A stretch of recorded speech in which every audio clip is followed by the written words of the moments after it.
It is the Mike Calta Show. It's 102.5 The Bone. Good morning, everybody. It is Thursday, August 8th, 2024, and we are coming to you live. How's everybody doing today? Good.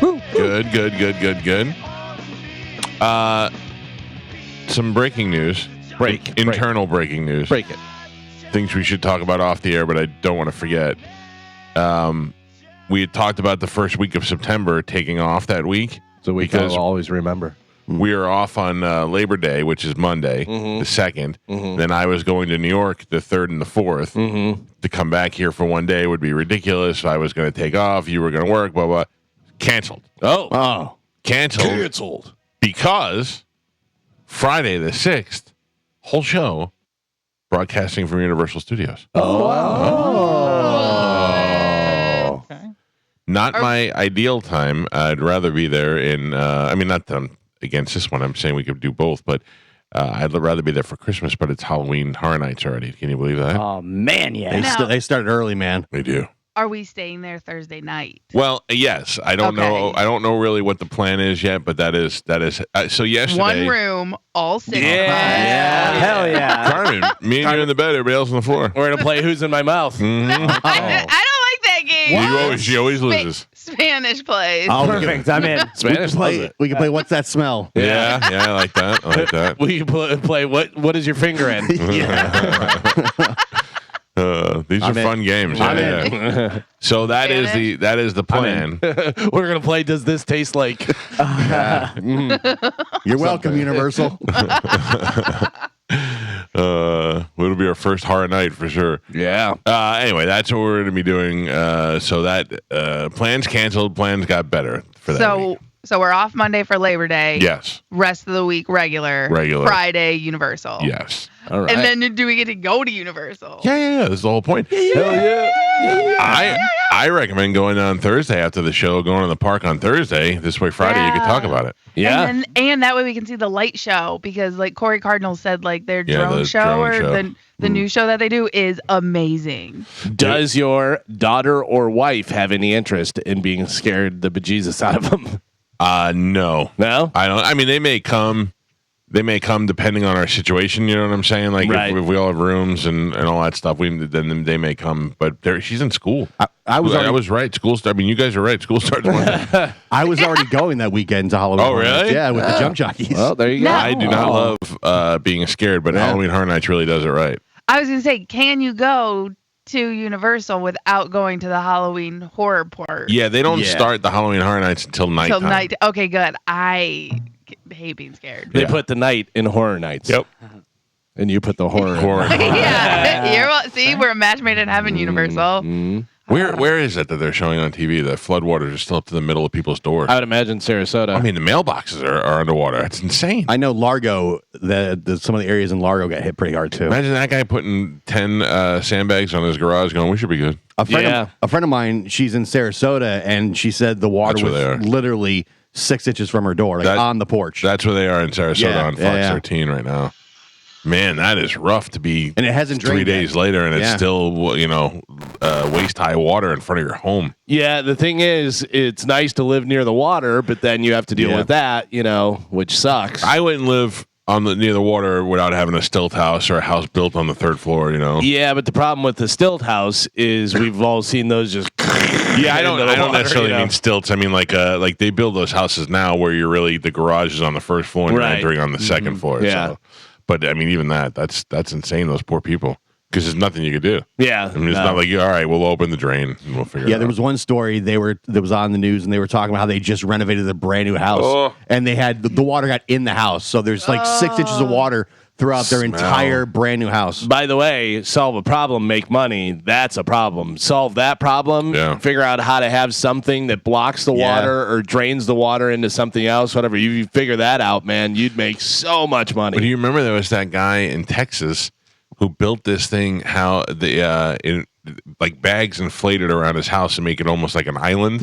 And everybody was mocking him when he built this house. And then when there were floods in Texas, he was the only one that had a house afterwards. I mean, obviously, you'd have to have a lot of money to do it. But if you were to build a really nice house and you're like, hey, I'm building this super nice multi-million-dollar house on the beach, what about and it raises lift up. it, Hydraulics, it just raises it up whenever Yeah. you need it to. That's crazy, man. That's so sad for those people because it doesn't seem like there's any end in sight. You know, like what's the This is just the first storm of the season. first storm? There's but I gonna mean, be more, yeah. They're filled with water now, and it's not receding. So what Yeah. does it do? You can't fool Mother Nature. What was that commercial? Don't fool with Mother Nature. Don't mess with Mother Nature, I think. No, I think you're wrong. I think it's fool is the word. Don't try and change it, Joe. I'm not trying to change it. I'm remembering Don't it. fool with Mother Nature. What do you want from me? I want to say it was some sort of like palm olive or something, Do you some re- sort of no. soap or Do something. you remember Ancient Chinese Secret? Yeah. That was laundry That detergent. was racist. Racist. Yeah. How do you get my clothes so clean? Ancient Chinese Secret. Yeah. Do you guys know that? Margarine. Chiffon margarine. That's not Mother Nature.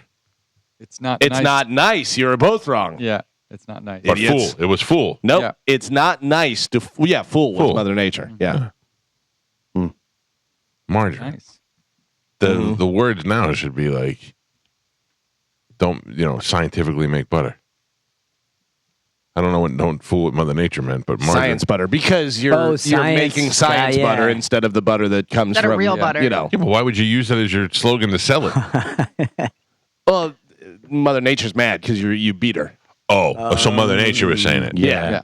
She's like, so really it means you will eventually get cancer Yeah. from this fake butter. That was back when chemicals were cool. Yeah.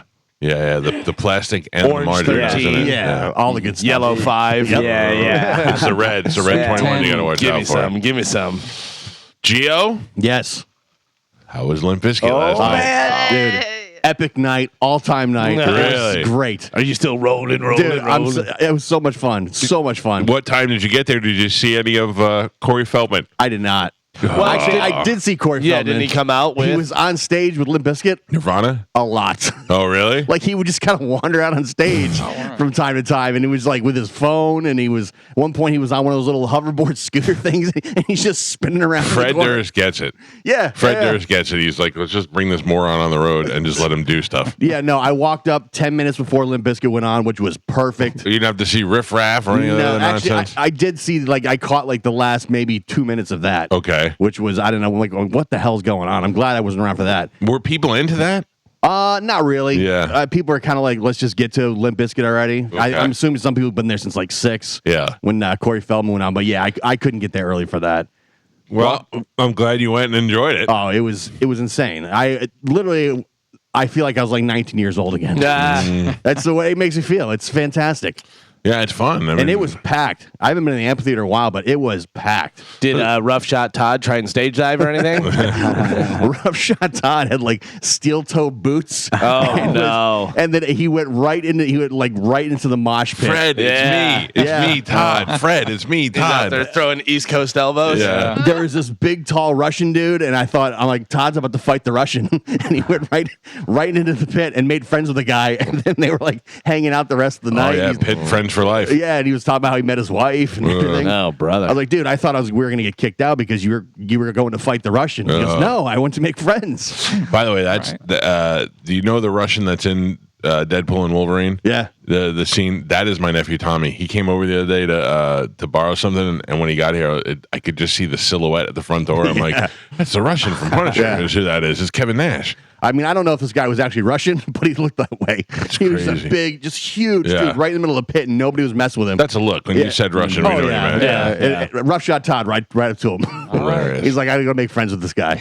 But yeah, it was awesome. Don't steal his ice cream, Todd. It was the only thing it was unbelievably sweltering humidity hot. So Todd looked at that guy and said, I'm going to make friends with this guy. And he looked at us and said, I'm going to alienate all these guys in the first night. I guess. I bet the Russian had red ice cream. Oh, Yeah. right? Sure. Big red. That's what they were talking about. He's like, you got to understand, this cruise has red ice cream. I'll never forget the look of excitement on Todd's face when he said, in all seriousness, "This is real cream. They use real cream." 100% cream. It's not nice to mess with Mother Nature. Oh, no chemicals in there, huh? No I chemicals. got right up in the pit I haven't been in a mosh pit since I was probably 20 years old. Anybody recognize you? Galvin? There's tons of people listening to the show that go to Limp Bizkit. Yeah, of course. I swear. That's our people. Yeah, I don't feel like I get recognized a lot when I'm out and about. I was like the king of the mosh pit. Like everybody tapped me on the shoulder. I knew you'd be here. Yeah, I was like, right in the "Hey." pit. Right in the pit. Yeah, the Big Kev was there. Corey Cardinal was there. I ran into Richard for a minute. Richard. Yeah. That's funny. Yeah.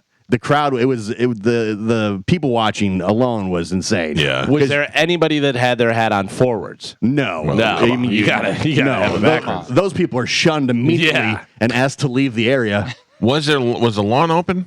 Yes. Wow. Dude, it was packed. You know, as but I far know, but back as you could see. think about that is just something I don't understand. Going to see Limp Bizkit on the lawn. Yeah. That's crazy. Yeah.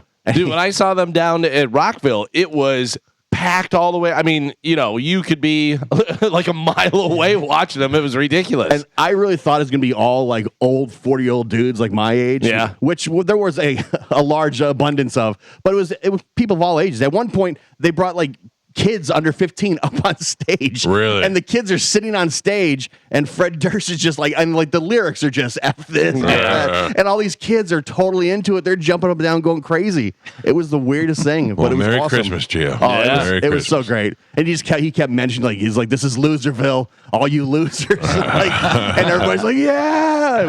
It was awesome. It was Good. epic. I'm glad night. you had a good time. So good. Anybody getting inundated on social media with that restaurant from Vegas? I forgot the name of it. It's an old steakhouse in Old Vegas, and they bring out these giant trays of lobsters. I'm getting it. I'm getting hit anyway. Is the Pepper Mill? No, it is. It's a steakhouse. I forgot the name of it. Sounds delicious. Well, you don't understand.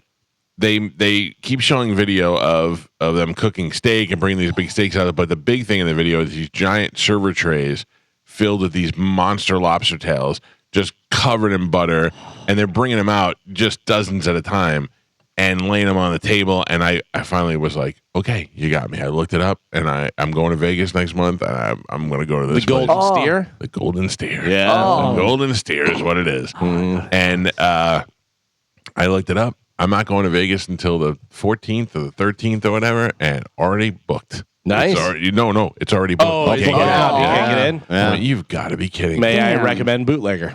What is bootleg?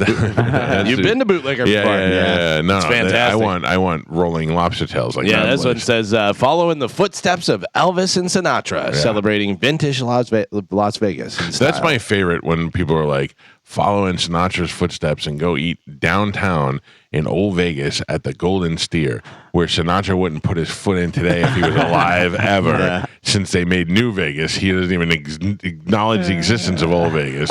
Golden Steer is the longest running steakhouse in Vegas. It has been there since 1958. I want to go there and Golden Steer it up, but they were booked, so I was very disappointed. Yeah. This place looks fantastic. Right? Yeah, it looks really, really cool. Golden Steer. Yeah. I don't really have a Vegas restaurant spot. I went to an Italian place there one time that a record company paid for back in the day, and we walked there from what's the casino with the B?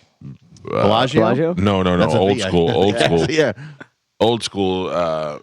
Bally's. We're staying at Bally's, and then we walked there, so it was close to Bally's, and I could never find it again. And it was an old school Vegas place off the, it was around the corner, and you had to go in the back, but it was fantastic. But I don't have a Vegas spot that's like traditional like that. Like I like to go to the steak place out there that's off the strip and it's far away. But I mean, now we got steaks are a dime a dozen now. You can get a great steak anywhere in Tampa. It's not making a big deal to go out and get a bone-in ribeye for $300. I've always had way more fun in Old Vegas, like Fremont Street, yeah. than like the main strip. I haven't. I've been there and I've gambled there. It smells like cigarettes and all that stuff. But I would like to do that too. Yeah, I would like to spend time I down there. probably had more fun because it's way cheaper over there on that side. Right. So you're not Yeah. spending tons of money, whereas, You may get some cigarette burns on the felt when everyone Oh, does, yeah. but that's all right. the cards will Part of the character. slide over Yeah. it. that's the experience. Now, will you be? I know the tables are rented out, but did you look into either of their private dining rooms, like the mob room, for instance? Because look, it's me and Olivero. I don't want to roll in there. Hey, we're in the mob room, Yeah. me and this monkey. Yeah, I don't want to do that. You look like a real douchebag if you do that. Very romantic if you did, though. Yeah, no, I don't even want to sit in a booth with him. Just you and Olivero in the Western Lounge room. Yeah, You're not taking your son? You're taking Olivero instead? I'm not taking Olivero. We're going together. Oh. Yeah. Don't make it like I traded him in. Yeah, no. My son wanted to go see Conor McGregor. Yeah. And he doesn't really care about UFC Yeah, outside that. man, the Sphere looks so cool to me. I think when my son finds out that O'Malley's fighting, he's going to be like, oh, Yeah. but I'm not saying nothing. I'm not saying nothing because I don't have I'm going as a guest, so I don't have an opportunity. But yeah, the Sphere looks great. Like I want to go to see the Sphere. I don't know if they're going to do it, but because they're probably going to be set up for UFC, but they do other things. Yeah, there. they do like IMAX Shows movies and stuff yeah. during the day.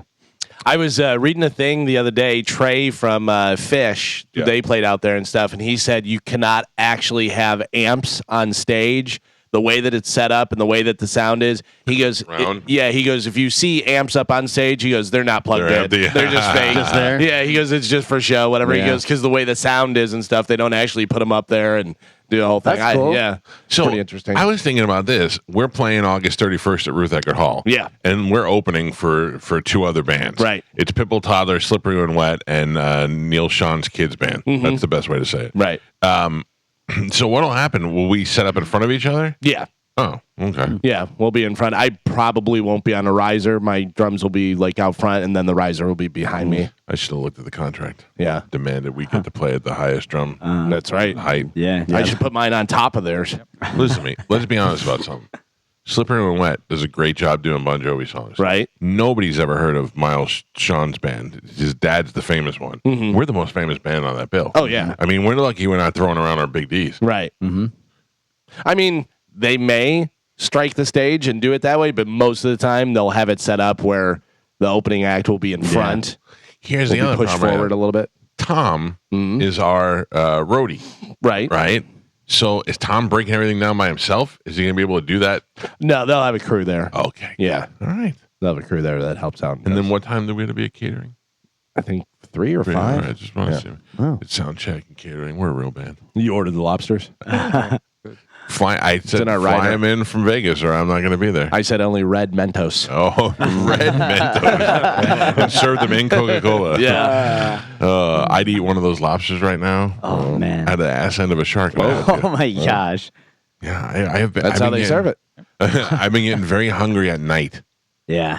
Like I'm going to bed and I'm laying in bed and all of a sudden I'm like, and I go, oh, don't do this to me. Joe says that's the Walloons. That's right. That's when you get the. You know what I've had the Walloons for, Joe? What's that? For something that I don't like to eat. Spaghetti. Oh, man. Yeah. I am not doesn't a like spaghetti? Me. I think as an Italian kid, I ate so much spaghetti up to a certain age that I'm done. I've reached my maximum You're not capacity. Italian. I've been watching Sopranos again, and the other day, Jackie and his buddy that winds up getting killed, they were sitting at the table eating spaghetti out of a Tupperware thing, and I go, that's probably That's the way- so good. That's the way to do it. Yeah. Nothing better than like a day old spaghetti. Oh, yeah.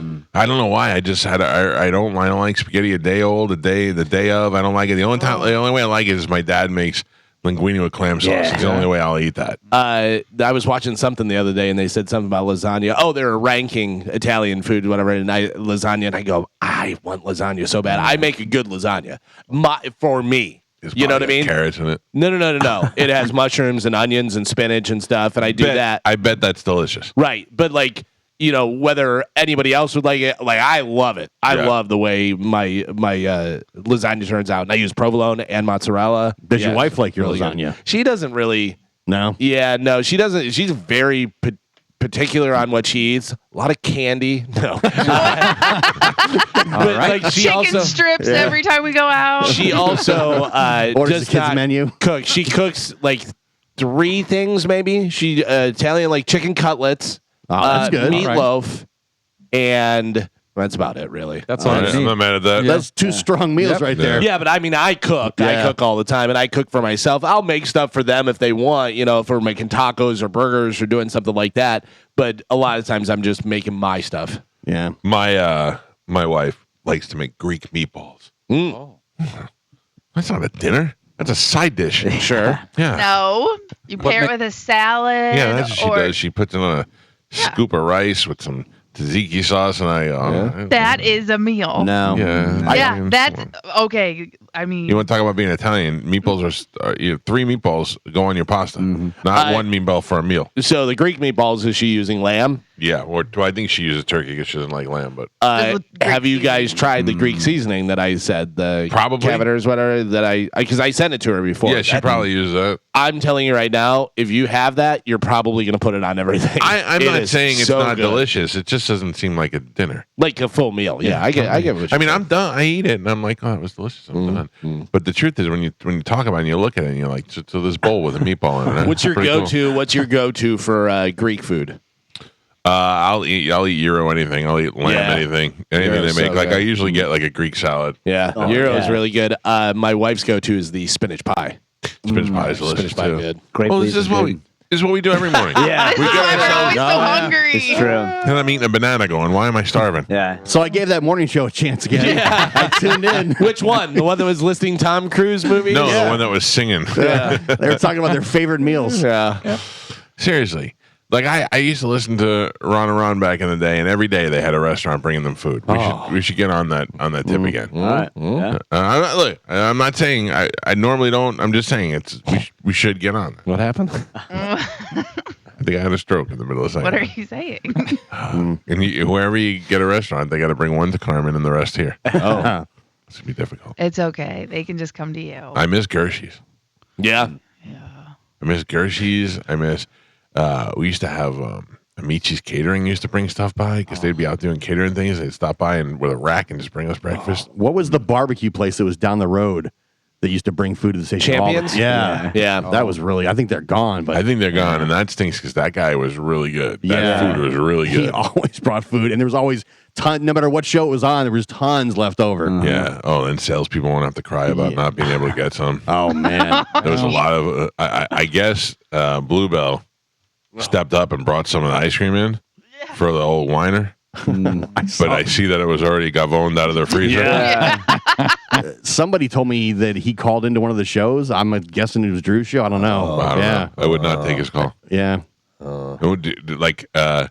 And walked it back, or No, and it was. I guess he was mad that we didn't confront him directly. I don't know. This is a listener told me this last night at Limp Bizkit, so I'm not sure. He's like, "Oh man, that guy called in," and I sent an email directly to him. Yeah. So mocking him to his face, and I then talked about it on the show. Yeah. And for two things: one, I can count the number of times I talked to that guy on one hand, and two, I thought he was still out of town. I have no idea. It's like a listener told me that last night. Don't make it like we were too shy to confront you. I will tell you this, that I like him. Oh no, He's I'm not nothing against him but up until yesterday. surprised by that email. Oh, I'm not. I was because I mean, yes and no. I get what you're saying, but also just the I know I shouldn't do this. Stop.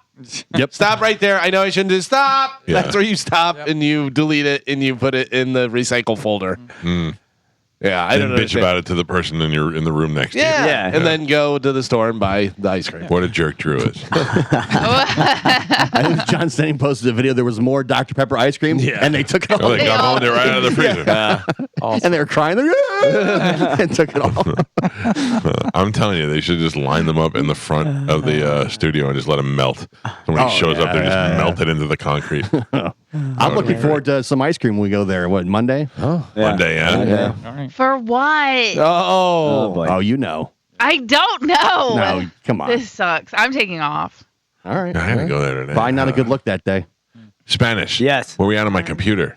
I haven't heard anything. So that's you don't not look good. into it?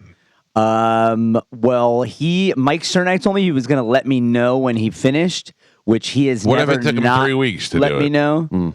Well, what do you You mean? would just let it go 3 weeks? Well, I don't know anything about computers, so if he said You it's going don't to call take 3 and go, weeks, hey, how's it going on that computer? I Like have you would. not What yet. I'm saying is, you would have let 3 weeks go by before you called him and said, hey, what's going on with that computer? Like you wouldn't have said anything. No, I probably would have asked him on Monday when we were there. Well, I'm there. I could have asked him at that point. Well, I mean, I just dropped it off like 2 days ago. First, no food, and then this. I mean, I don't. What is it good for? Absolutely nothing. say it again. Whoa! I'm sorry. Yeah, no, I haven't talked to him again since I dropped it off. But I mean, he's really good about this stuff. I don't. No, it he's wouldn't take not. 3 You weeks. told me he was going to look at it first thing in the morning. You told me he was going to look at it first thing in the morning. You're right. Yeah. He told me that. So, he told me that. I don't know. So the first thing in the morning, when you think by noon, we'd have an answer. I would, yes, but I wasn't communicating with him. Once you said that he talked to you. I reached out to him and I said, hey, how's the computer looking? And I know the answer, and you don't. I do not. He's looking for a follow-up is what he's looking for. Yeah. You put in the request, and then later on you follow up and you go, hey, where'd we land on And that? you're saying he didn't answer you. And I said, well, what if he didn't answer you for 3 weeks? You would have just waited? No, I would have talked to him on Monday. But since we're on the subject, I would like to have an exact amount of time that you deem would be the proper amount when I should follow up. I would say 3 days? no, 24 hours. No, I think you're doing it all wrong. You need to send an email that says, I will be back on Monday. Yeah. And another computer should be Better in be that there. spot. I know I shouldn't do this. Yeah, I was going to say, I should start out with that. This I know I'm is going to get in trouble serious. for By that. the way, what you probably should do, have him bring it in Monday. Or bring it in today, and then it'll be ready Monday, and he can bring back. Here, Because we'll be there. he already brought it in. He has it. Oh, okay. Yeah. No, he already brought it in. What I'm saying is he brought it in, he gave it to engineering. Well, where is it? Oh, yeah. Well, then what's going on? And Come on. you where is it? I don't still know. am in day 3 with no computer now. But you talked to him last, so I figured because once I'm not going to wait for you. you. So I reached out to him and I said, "Hey, how's it going?" He said, didn't have a chance to look at it. I will do it tomorrow, meaning today." I will text him. No, I'm on it now. I'm gonna text him. Can I point something out? Have you ever seen him wear that shirt?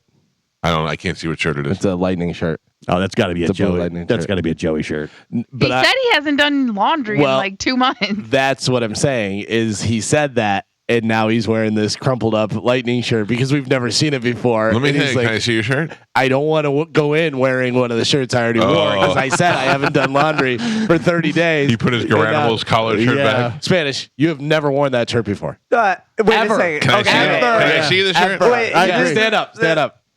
Yeah.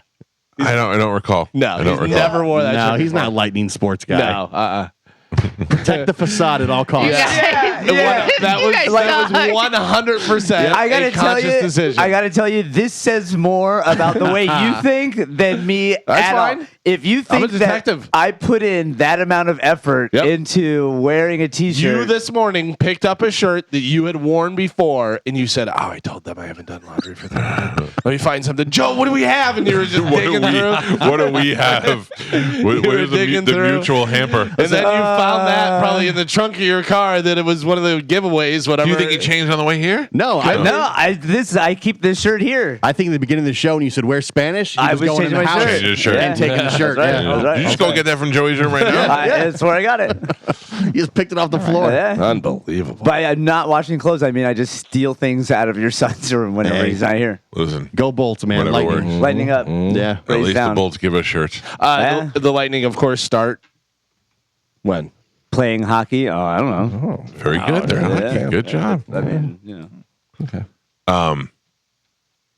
I got to shift to you for a second. Daughters. Do your daughters share a room? No. Do they each have to design their own room? Yes, they did. Do they do it with the budget of an architect building a house? Jesus Christ. My youngest daughter, Emily, 100%. Like the remodel of her room from like kid to teenager took like 6 months.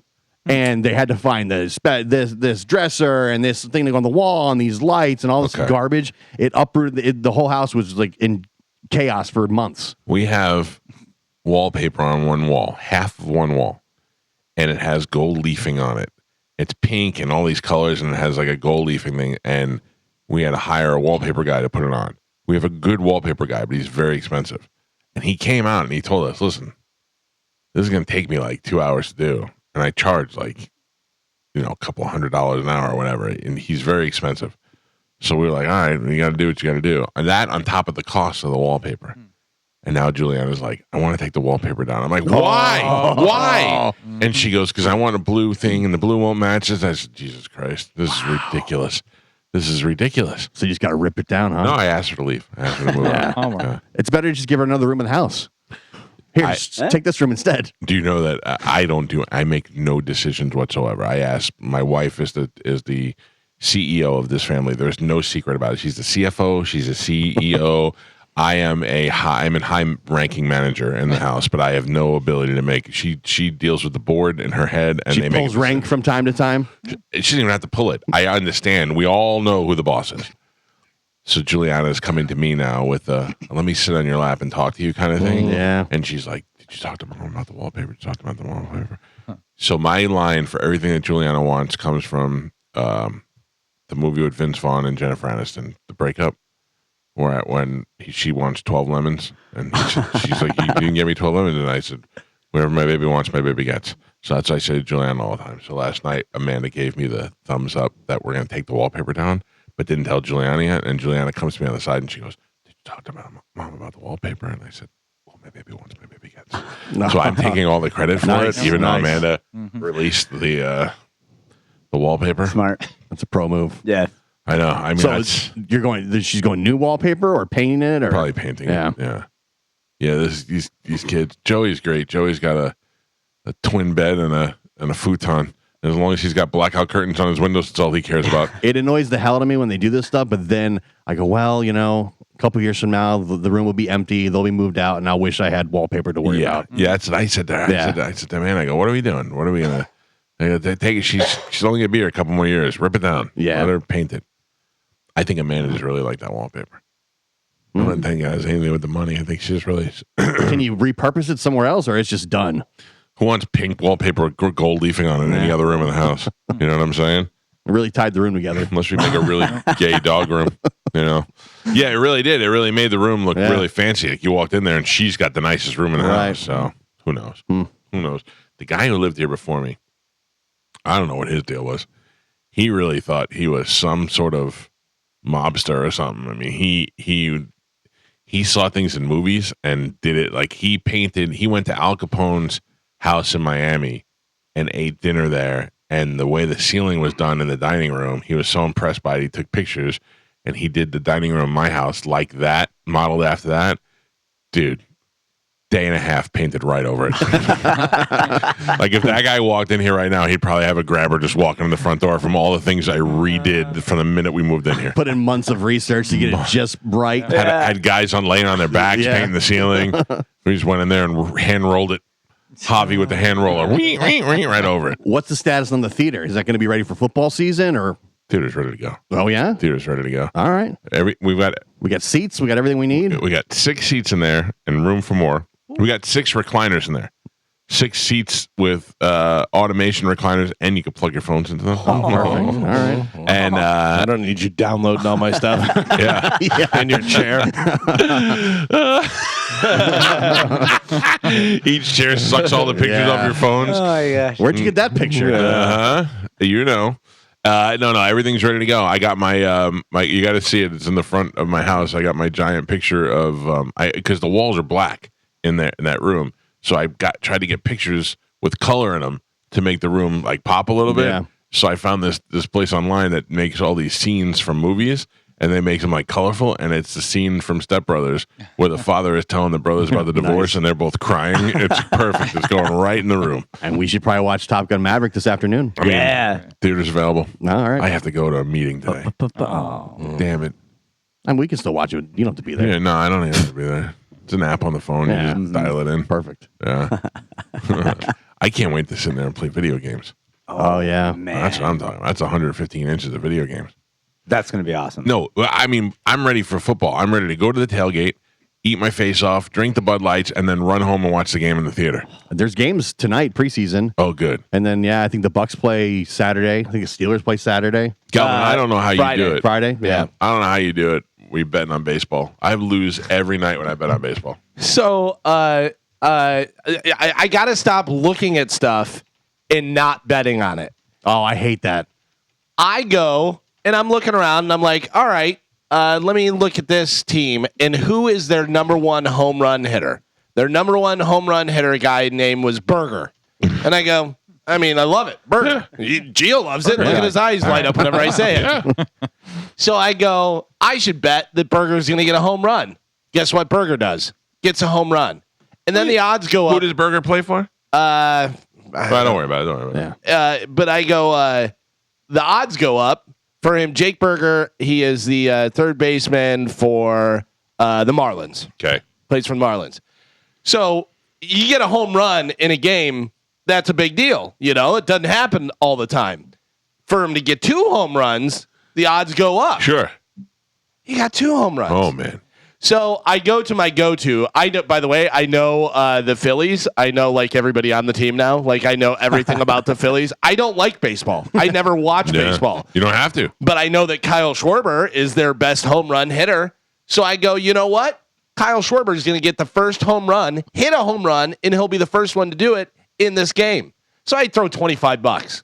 175. He hit a home run. Holy cow. He hit 3 home runs in the same game. Wow. He had 3 home runs. By the way, I would. So I want to put in that if I would have bet that he had 3, it probably would have been plus 20,000 or something crazy. But yeah, I just threw $25 on it, 175. But yeah, thank you, Kyle Schwarber. I just bet like overs and unders on the game, and you look at the game. The game's in the 3rd inning, and a team's winning 3-0. You're like, oh, I'll take the points on this one, or it's 1-1 in the 7th. I'll take the under on this one. Next thing you know, you wake up, it's 12-5. Yeah. I'm just the worst. I'm the worst at that. I try and do it at the beginning of the game. And, like, the Phillies are pretty good at scoring. Obviously, they won last night 9-4. And they have, like, they'll get over 2.5 runs. Yeah. Like, take that. Because when you parlay the few different things, whatever, this is minus. But whenever you put 3 of them together, then it becomes a plus. I'm finding out the over is a much safer bet than the under in baseball. It depends on what you're doing. Because here's what I'm going to do. I'll do strikeouts too, and this guy who has 7 strikeouts and 9 strikeouts and this that, and then you bet that he's going to have over 3 and he doesn't get 3, and you're like, what? I mean, you did I'm it every other game. I'm going to write down my bets and then bet the opposite of whatever I write down. That seems to be the way to go. Or ask Gio and then do the opposite. Listen, I'm no guru or anything. I'm doing pretty well, but people are always asking me, hey, come on, share the bets. Like, what are you doing? I've tried that before, and whenever I tell people what I'm going to do, it loses. Yeah. You don't want to screw other people's day up. I'll look at like some crazy prop bet or something nuts, and I'll be looking at the bet, and I won't make it, but I'll think about making the bet, and then that will happen in the game.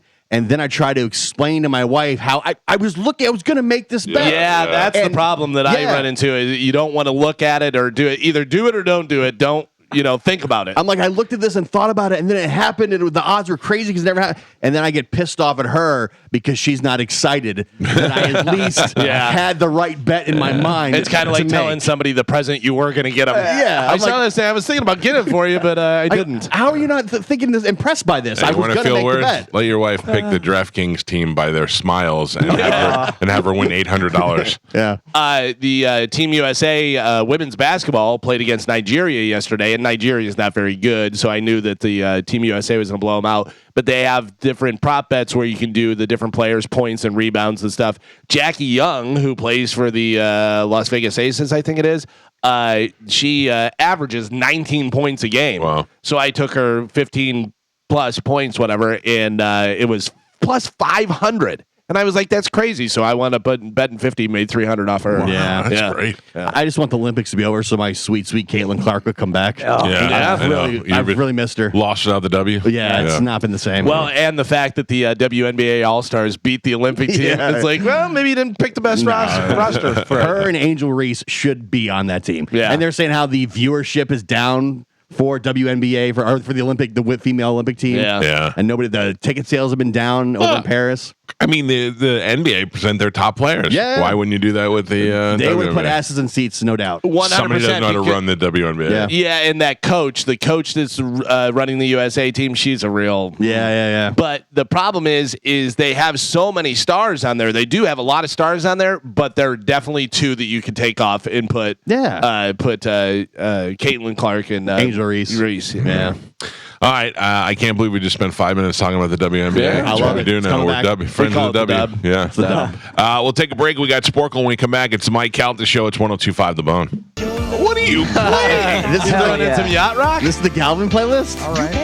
It's not Galvin's playlist. Galvin added a couple songs Starring to Cindy my Marie playlist. as Lucy and Conrad Bain as the father. It's great, Carmen. What Thank is the artist?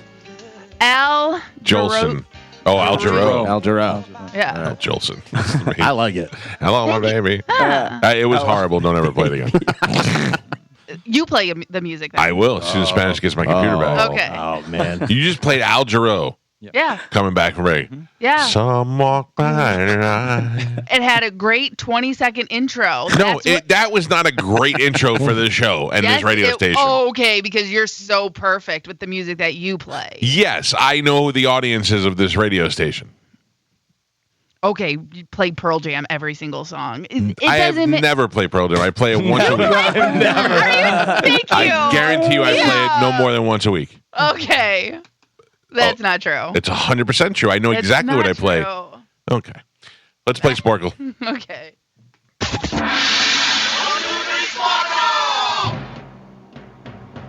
Carmen is the keeper of Sporcle. Pat Bab is your judge and scorekeeper. Carmen, what are we playing today? Okay, you guys may need a pen and paper for this one. Maybe. Okay? You're setting me up to kill my streak. I am not. So we're going to play 2 words, same 4 letters. So I'm going to give you 1 word. You're going to rearrange the letters to make another word with those letters. Okay. Okay? It may be easier if you write it down just to be able to see it. You may not need to do that. All right. Okay?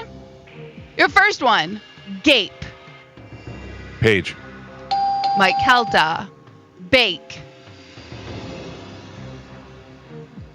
Bake. Beak. Spanish, ache. Ace. Each. Spanish. Cape. Pace. Mike Calta. Barn. Yeah, nope. Barn. Bran. Mike Calta. I was going to say narb. Yeah, right? Like, that's not That's a word. not a word. He doesn't work here anymore. I stopped myself. Lure. Rule. Spanish. Acne. Kane. Mike Calta. I'm bad at this. Yeah.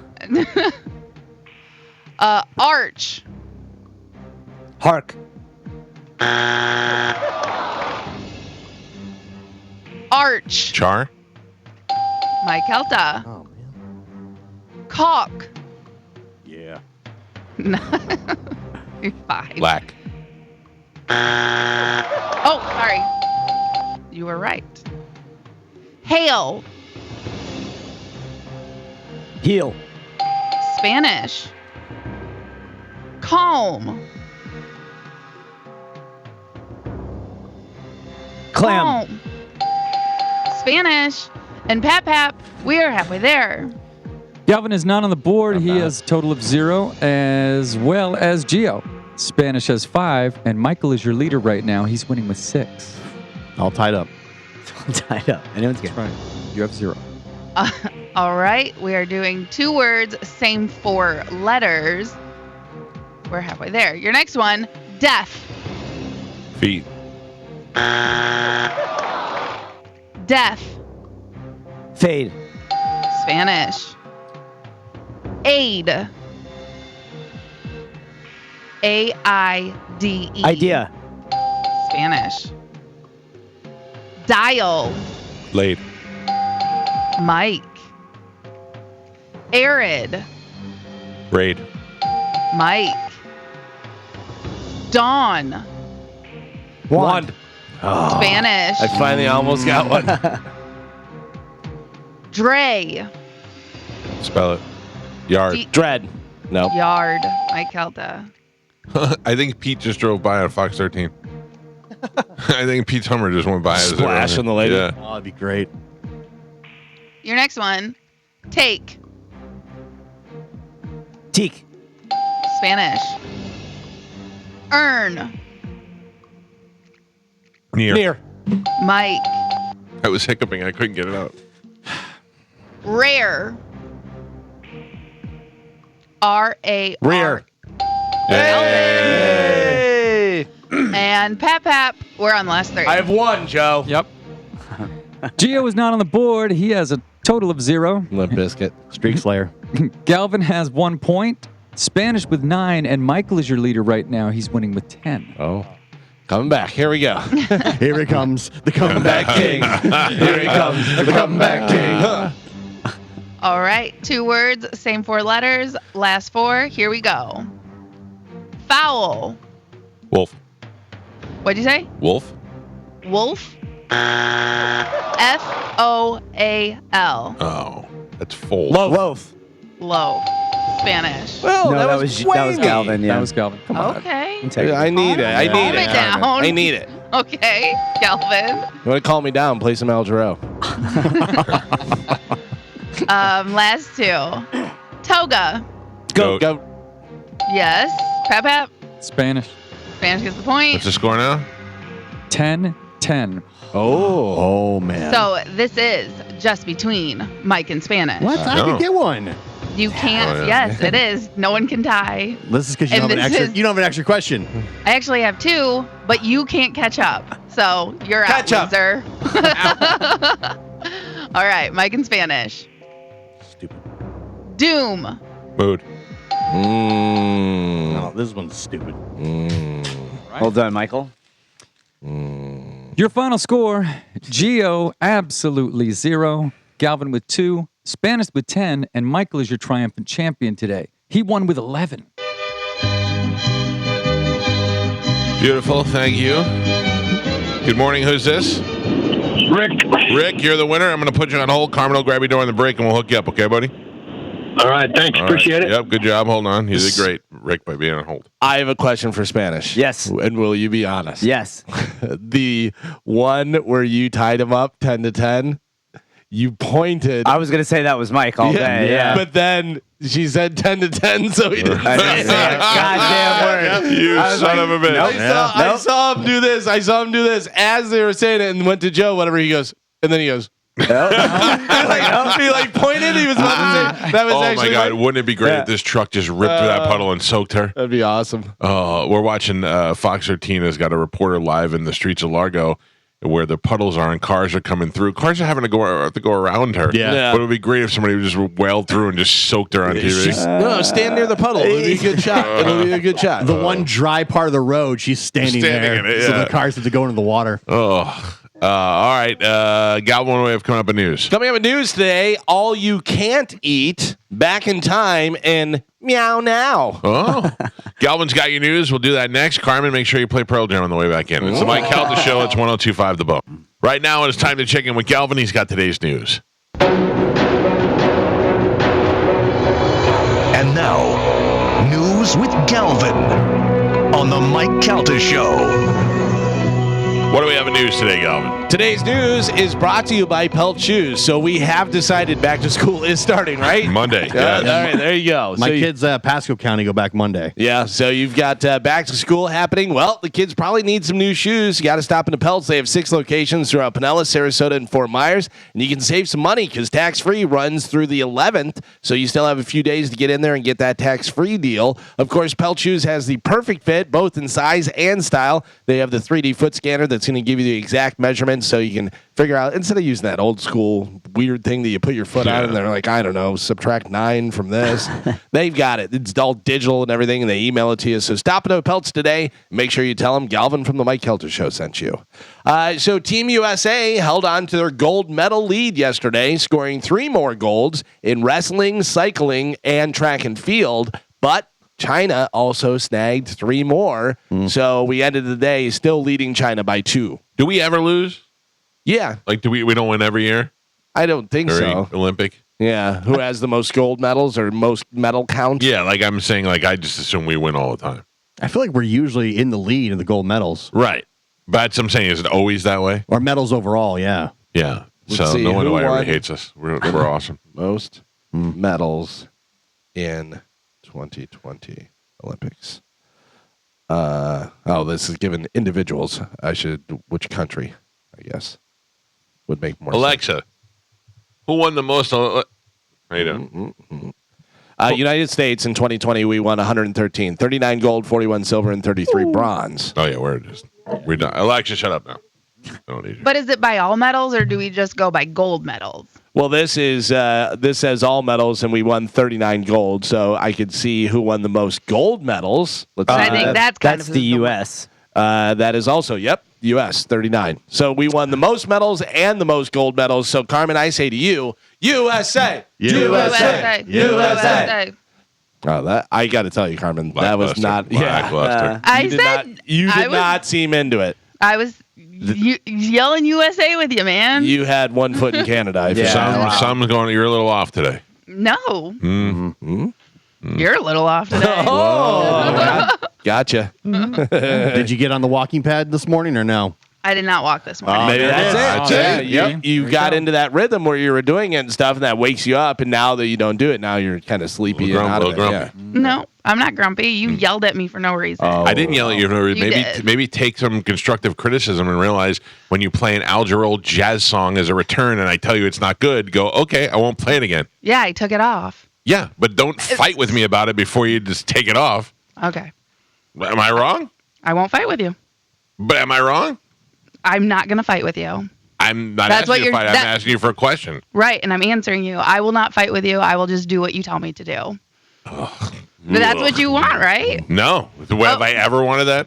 Well, then I don't know what you want. There's no winning with you. Fight.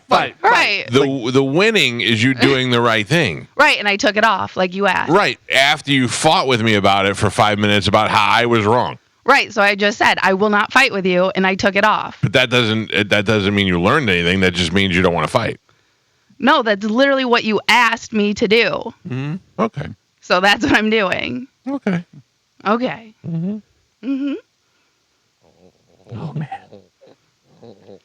I don't want to fight either. Okay, we're not fighting. Tensions are high. My tension is not high. We were talking about the Olympics. Did you see I don't know whether she was a wrestler or judo or something, the female that was 100 grams over the weight limit. No. And so she got disqualified. I don't know how much 100 grams is. It's less than a pound. It's like 0.22. They couldn't give her 5 minutes and just run in circles? I don't know whether she used, I didn't read the whole thing, whatever. I just saw that she was disqualified, like she's last now. They let a woman dude fight, but they won't let a... That's what everyone was pointing out. The testosterone, the level, the T levels, and the this and that, whatever, in this girl. But I mean, them's the rules. So, but 100 grams, 0.22 pounds. Right. Yeah. No, I get it. But I'm saying, like, I don't know whether they said you have a certain amount of time to get to that weight, and maybe she just didn't, and she was only 100 grams over, but they're like, you're 100 grams over. Like, I've seen people cut their hair. I've seen girls cut their hair off. That's what I was saying. They can't run around and drink a couple glasses of water or something. If you told me I trained my whole life, and I got to this point, and I'm what was it, Carmen? 0.2 of a pound?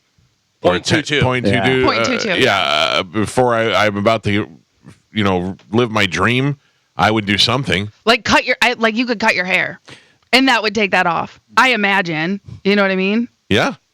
I agreed when Galvin just said is that what you said? Sorry. Oh, man. So is an Indian wrestling star disqualified before gold medal bout. Oh. So she had already got to the gold medal round after coming in 100 grams overweight. She went ate too many croissants after the first victory. I feel like they know all kinds of tricks. Because like UFC sometimes, they'll stand up there completely naked with the towel. And we talked to a guy. What's that guy's name that had the pink hair?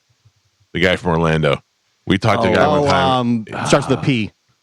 Yeah. Jumped off the side of the cage into the spinning kick. Yeah, what's his name? He beat Seth Kimbo Petrelli? Slice. Yeah, Seth something like that. Somebody. With a P, yeah. He was like Petronelli? 7 pounds overweight, and he was like, I'll be fine. We're like, he was like, I'll sit in the sauna and do this. And sometimes they would the people would grab the towel, and there was guys that busted for cheating because if you push on the towel, you can get a little bit of weight off. Yeah, interesting. All I know is that if I was training my whole life for this, I'd do everything right. Mm-hmm. I would not eat the croissants. It says, despite their best efforts, that she came in 100 grams overweight, whatever, and then it says no further comments will be made by the contingent at this time. So I don't know. So let me ask you, if I came to fight you, and you came in at that weight, I wonder if I could go, I'm good with it.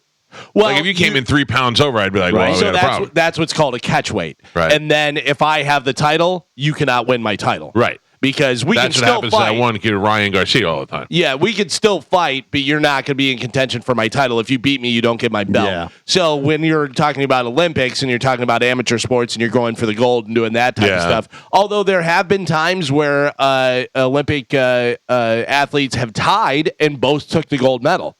they went through the rounds and did the thing, and like the high jump or something, and they both go, and they do a certain amount of times, and then the judges will say, you can both get the gold medal, or you can continue going, and they'll go, yeah, let's both get a gold medal. Not me. I'd go, no way.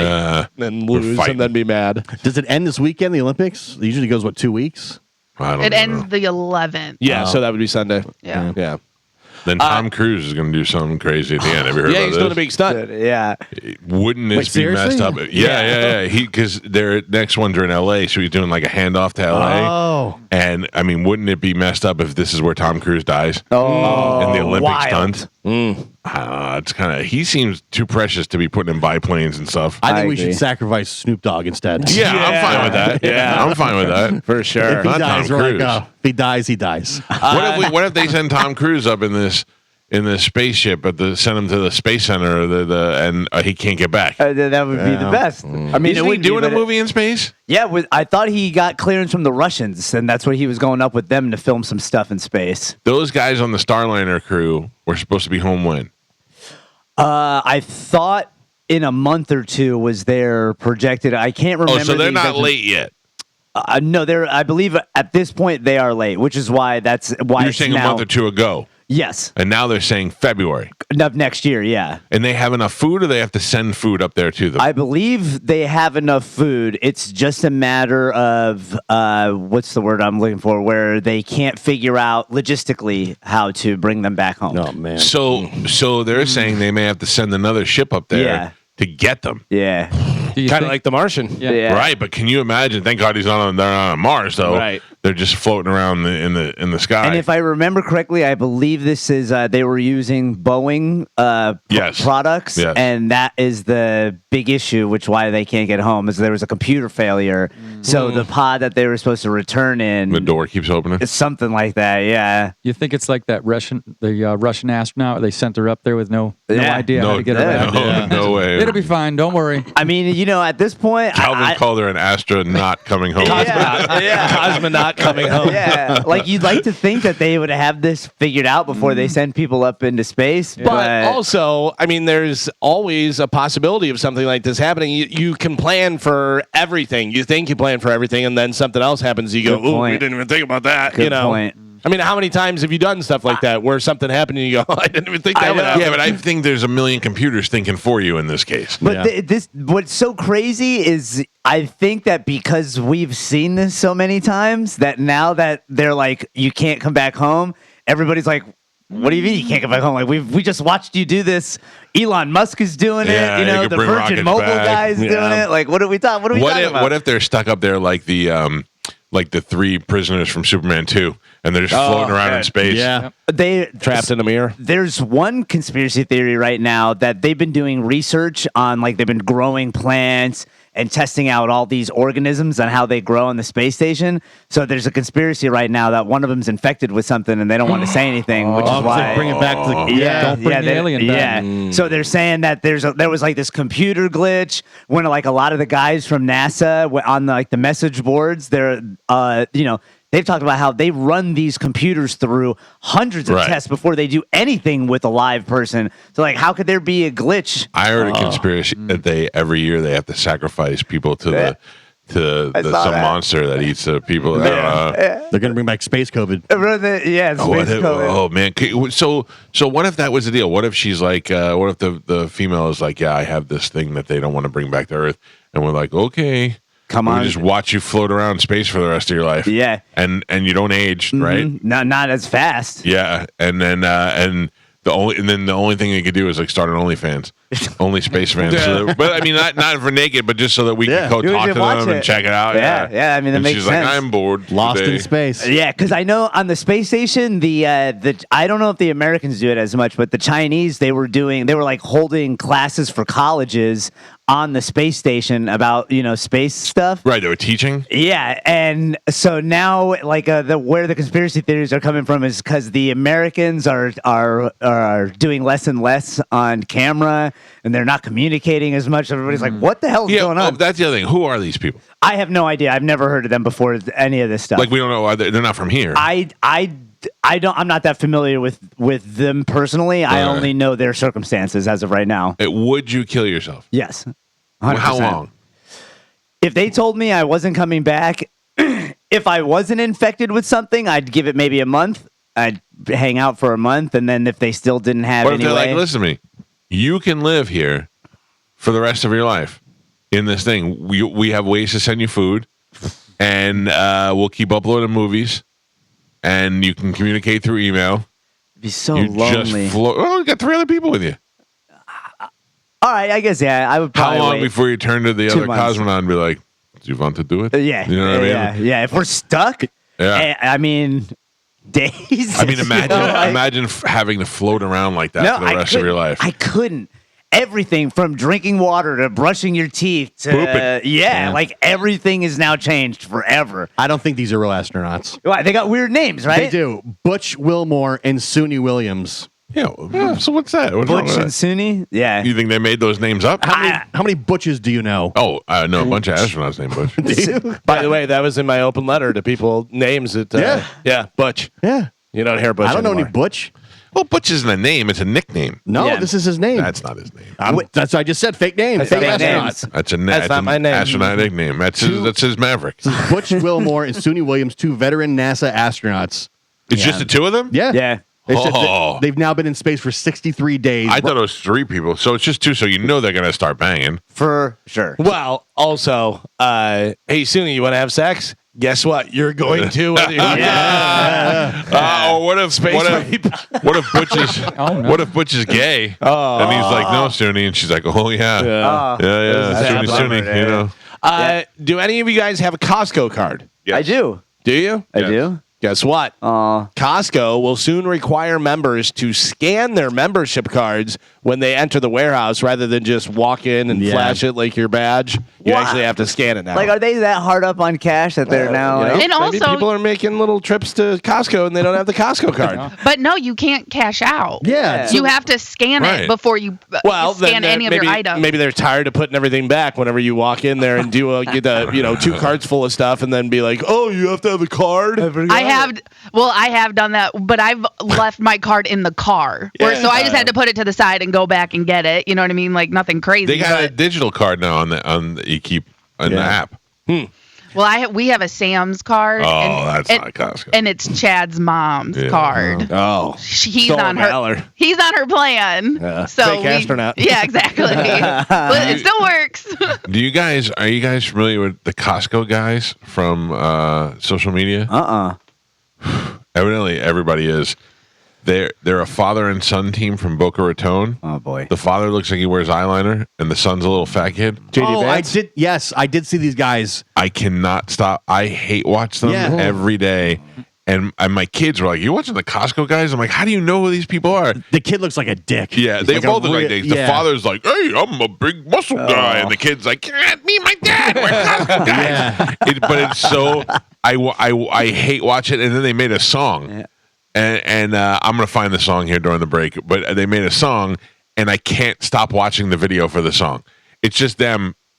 Yeah, the one I saw was like, "We're the Costco guys. Of course we buy meat. Yeah. We're the Costco doing guys." He's like, I'm Yeah. eating double chunk chocolate cookies. But the dad walks like he's like this, even though he's not that muscular. Carrying grocery bags. Yeah. I gotta find. And the this. kid looks just so annoying. Yeah, I got him. I see exactly what you're talking about. I don't know if you guys have had that chicken bake yet punch at him both. Costco. No. It's delightful, Joe.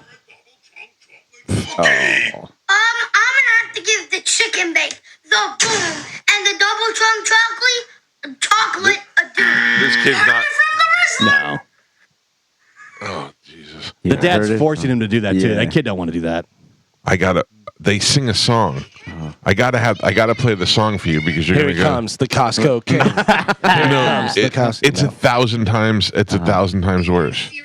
Oh come on! I gotta find it. Now I'm hungry. Anybody can be famous now. Yeah. You're the Costco guy. I mean, but what is famous about this? Is other than me You talking know, about them right you now? know who yeah. they are, and Yeah. your kids know who they are, and they probably have millions of followers. they have a and- following. Yeah. This guy just walks around with these giant cookies in his hand. Fame and talent no longer go together. I know. Yeah. Please, I have the song if you want it. Carmen, please play it, Oh. and you got to watch them do it so that you can hate their faces. Carmen, if you play Al Jarreau right now, I I would flip my desk over and leave. I would drive to the station and give you a high five. Yeah, that would have been the funniest thing ever. Took it off the list. Can't find it anymore. Oh, boo. Never again. We bring the boom. They're so into it, even the kid, because Yeah, like they don't care what we say about them. No. but also like this is the kid's future. This Yeah. is what Oh, he yeah. is going to do for the rest of his life. This kid's going to one day realize I am making videos about Costco with my father, and there's no more. He's doing this. No, not tr- That is a Run DMC song, isn't it? I'm pretty sure it is. It might be the beat. Yeah. But I'm saying no, not what they're saying. Yeah, like they did a parody. But like when you have a gimmick like this, father and son, twins, mother daughter, whatever, Yeah, like mother, daughter, yeah. you blow up, but you start getting endorsements. Because Yeah. there was one guy that Sure. used to play pranks on his dad, and now they're in like a Gillette commercial. Oh, yeah. Actually, I saw that's that. on TV. I saw you know, that commercial. right? Yeah. So like, I guarantee, like this is them. They're like, this is our moneymaker. Oh, This is look, what we're doing for the rest of our lives. I mean, this is the way you become famous now. Yeah. You know what's so funny about that, Carmen? Until you said that, I didn't know who those people were, and Yeah. I thought, is that guy like a retired baseball player? Or Right, something? that's what they look like. They should be like we should know them from somewhere else. Yeah, I Yeah, had no idea who they were. Carmen, am I wrong about the father wearing eyeliner? Oh, hold on one second. You got to look at him. Yeah, definitely. He's got eyeliner, right? Or he just has very beautiful lashes. No. That is very because in some it looks like he's wearing it, and then when he steps farther away from the camera, he's not wearing it. So that makes me think that it's his eyelashes. Do me a favor. Uh-huh. Play that song one more time. Yeah. I have to hate listen to it. Hell yeah. That's what we do. We bring the boom. There's a part where the mother and daughter, We bring the boom. mother and daughter sing Bring the too. boom to everyone. We bring the boom. Your favorite father and son. Every afternoon on your FYP. We'll be bringing the boom around the quarter past All right, three. Bring the boom That's so enough. loud. The dad's in the gym. Yeah. Doing a chest press. Why is he always carrying cookies with him? He's stealing Weather Tight Mike's bit. He loves cookies. Well, that is a thing at Costco. Their cookies Do are. you think I haven't learned that from watching the video? It's double chunk chocolate chip. I want this But they're chicken bake. new. The chicken Yeah. bake, The yeah. chicken bake I want so bad right It's now. good. Yeah. It's really good. Gio, you know what the trend for the chicken bake is? You take a chicken bake, you take 2 bites out of the top, and you get a hot dog, Yeah. and you put the hot dog inside Yeah. the chicken Oh, bake. yeah. What is a chicken bake?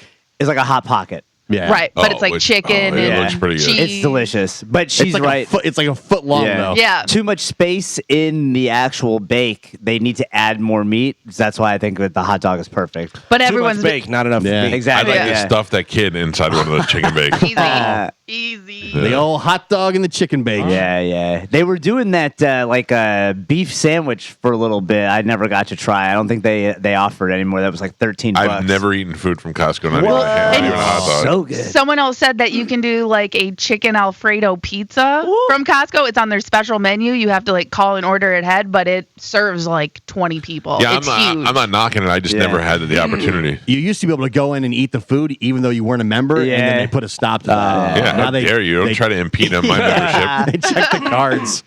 Does anybody think that they're going to get an inheritance? No, in fact, I've stated several times on this show that I get nothing when my parents die. My mother had nothing when she died. She left us our house, and the headaches that came with it. And then my father will leave everything to my sister. So no, I believe I have nothing coming. Anybody? Gio? Probably my mom's house, maybe. Yeah? because I think she does own that. But you and your sister split it, or do we know? I would just probably and give your brother. yeah, and I'd your probably brother. There's just 3 of them. give it to my sister. Spanish? Yes, I will be getting inheritance. From who? Split. You and your From my parents. You and your parents. brother Yeah. will split Yeah. everything. Mm-hmm. Joe? No. Nothing. Nothing. Carmen? Yes. You get the cages, or what do you get? Yeah, I get the basement, and Holly gets the upstairs. She gets 3 of the leftover girls. Just 1 in 4 Americans expect to be left an inheritance. Yeah, I don't know. Like my parents were working class, had me when they were young. They don't have anything. They don't have generational wealth. I don't see how that's being passed down. That's not a knock to them. They just and then but the thing is, my dad's wife's probably gonna outlive me, so I got nothing coming there. And then my sister, we'll get everything, even though she's going to be the most successful one out of all of us. Yeah. So my stepfather stole a ton of money from my mom when they divorced. Really? Yeah. He is just a straight up scumbag. Oh yeah. No, I don't. I'm not getting. Then what about you? You got to split it with 3 brothers. Yeah. Yeah. God knows it's probably. Your dad's not going to leave you any money. He's just going to leave you ancient artifacts. Things he stole from other gifts he's gotten from other ambassadors. Files. Treasure you map. just get like coordinates to some place on the globe. And Galvin, he leaves you a note. May not look like it's worth much, but it's worth more than anything else, and it's just a hard drive. Yeah. One day you'll know what this is for. A 47-year-old woman in Oregon has been arrested after she ignited a big fire by smoking while she was siphoning gas out of a U-Haul. Just put the cigarette down for a second. Especially not putting gas in the U-Haul, siphoning gas out of the U-Haul. She was charged with arson, criminal mischief, and reckless burning. Oh, I love a good arson charge. Just take a break. Just, sit it on the ledge while you're siphoning and doing the stuff. I ever tell you when we were kids, for some reason, you know how there's things that stick with you your entire life? A mechanic came over to one of our mechanics would come to your house. My mom's station wagon, there was something, whatever, and he had to siphon gas out of it because he wanted to make sure the gas was good. He goes to me, and I didn't know what he was doing, and I was just out there watching. I'm like, oh, see what he's doing. And he goes, you have any fruit in the house, apple or a pear or something? I go, I think we have some plums. And he goes, plum will work. And I go, all right. And what is this guy going to do with a plum? Is he going to put it in the engine or something? So I bring it out to him. And he siphons gas and sucks it out like a straw. Yeah, and spits all the gas out and then eats the plum to get the taste out of his mouth. Wow. I was like, all right. Weird. No one ever siphons gas out of a car and goes, I got it before it gets in their mouth. They're always like, Yeah, I mean, it's probably impossible. Yeah, you're also sucking all the fumes too. Gas fumes. That's gross. I'd never do that. I can't imagine what that's like. I watched a guy do that at my house one time. He was a mechanic that was fixing something with my car. And he just stuck it in, and it was him and his buddy. He goes, you do it. He goes, you do it. He goes, I'll do it. I have a hot or not for you guys. Hell yeah. All right, listen to all the facts here. Applebee's brought back their all-you-can-eat wings, riblets, or shrimp deal last month. Not going good so far. They're not messing around, though, with it. It's apparently all-you-can-eat. Just you. A 28-year-old woman from Chicago got arrested Friday night after sharing her all-you-can-eat order with other people at her table. Her name is Shanisha Cobbs. It happened at Applebee's in Indiana, just across the border from Chicago. An employee saw her do it and told her, hey, you're not allowed to do that. She told them that she thought it was all you can eat, meaning everyone in your group, and claimed that the menu didn't specifically say it was per person. Things escalated when the bill came and the manager charged them for multiple all-you-can-eat deals. Each one cost $16. Police say that she was loud and disorderly whenever they arrived, and she ignored requests from them to calm down. She's facing charges for disorderly conduct. One of her friends ended up paying the bill in full after cops showed up and showed the menu. Did say specifically per person is what the all-you-can-eat deal was. All right. Got to read the fine print. So she's 28. She's from Chicago. She's thinking all-you-can-eat means for the whole table. Her name is Shanisha Cobbs. Mike Calta, hot or not? Shauna, not hot. Shauna, not. You're saying not hot. Gio, what do you think? 28 years old. Shanisha, Chicago. Nope, Indiana. Oh, Indiana? No, she's Chicago. They were in Indiana. Okay. Yeah, right over the border. I'm going to say hot. You're going to say hot? Yeah. All right. Spanish, what do you got? I'm going to say Shanana, corn-fed. She's hot. All you can eat? Thick. All right. You think she's white or black? I actually think she's Hispanic. Oh. Okay. I would think she was black. Mm-hmm. Carmen, how about you? Shanana, there was a lot of clapping going on during that conversation. For sure. Whoa. All you can eat. Look at the menu. Yeah. A lot of that. Yeah. I paid for these riblets. Yeah, not hot. You say not hot. All right. So Mike and Carmen both say not hot. Gio and Spanish both say hot. Shanana, show it. All you can eat. Oh. Kind of hot. I would say hot. Okay. For the game? Yeah. For the game, 100%. she's hot. Yeah. She's hot. She's hot. That's a for the game. mugshot. So. Yeah. But you're right. There also was a lot of clapping. Yeah. There also was a lot of clapping That's what going I on. thought because she was younger. I'm like, Yeah. She's kind of hot. Well, there you go. Mike and Carmen win that Weird round. because if they no, I said no. no, we. Oh, Yeah, I'm sorry. they were. Gio in Spanish. My bad. If I saw her, I wouldn't be like that girl is hot. But for this game, Yeah, she certainly 100%. is Yeah, hot. you don't look at the mugshot and go, God Yeah, damn. You may be able to redeem yourself because I have another hot one for you. Okay, all right. This one is a woman who abruptly resigned her mayoral seat in a small southwest Louisiana city is now facing a rape charge involving Jesus. a minor. Jeez. Yeah, Louisiana State Police arrested Misty Clanton Roberts. She is 42 years old on charges of third-degree rape and contributing to the delinquency of a minor. She was released from the jail after posting a $75,000 bond. So she's 42. She's from Louisiana. She was the mayor of this small city. Her name is Misty Clayton Roberts, and she's up on rape charges. Mike Calta, hot or not? I mean, starters, some of the hottest chicks I've met in my lifetime have been named Misty. I thought you were going to say our mayors. And I think this has all the makings of her being hot. You say hot. Hot. All right. Is everybody else hearing an Yeah, a echo? little back up. Gio, what do you got? Mayor Misty, Louisiana, 44. Not hot. 42. 42. Yeah. Still not hot. Not hot. All right. Spanish? I'm gonna go hot. You're going to say hot? Smoke show. All right. Carmen, what do you think? 2 for 2. Hot. You say hot. All right. Spanish says hot. Carmen says hot. Mike says hot. Gio says not hot. Nope.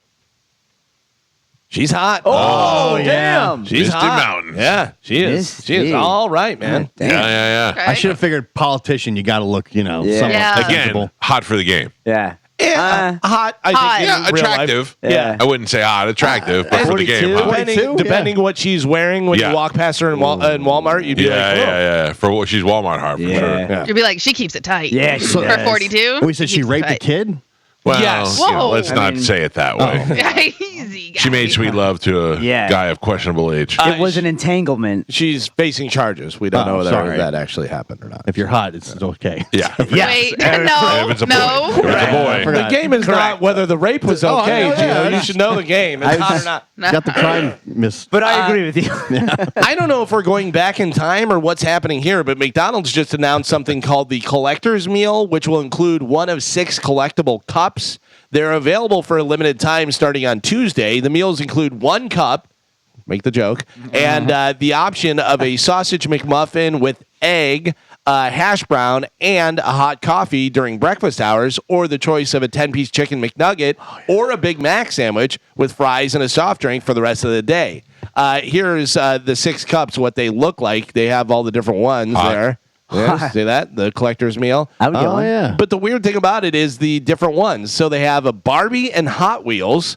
They have Beanie Babies, Coca-Cola, Hello Kitty and Peanuts, Shrek, Jurassic Park, and the Minions. I guess they're just putting them all together. Yeah, everything together. And a McDonald's one they say is from the Grimace glass to Boo Buckets and Funny Fry The hell Friends. is a boo bucket? I don't know. This is all going for nostalgia because they used to sell glasses like this Yeah. all the time Yeah. at McDonald's. Yeah. Yeah. They When would were do- real and- glass. Yeah. And they would do movies because we had Yep. like The Lion Yeah. King and Shrek. Pocahontas and stuff. Yeah. I remember when I worked there, we had Disney ones and we Yeah. had Batman came out and they had glass Batman mugs you Yeah. would buy. It seemed like just yesterday there was a Travis Scott meal. Yeah.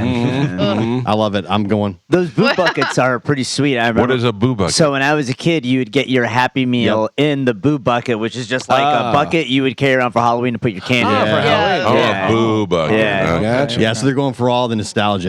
Yeah. Gotcha. We're all grown. All his kids are now grown up. I'm here for it. I'm going to buy them all. Me Well, too. and also because didn't they move down on like the fast food list, like they way did. down? Like they weren't even in top 10 for best fast food. So Which they is have a shame.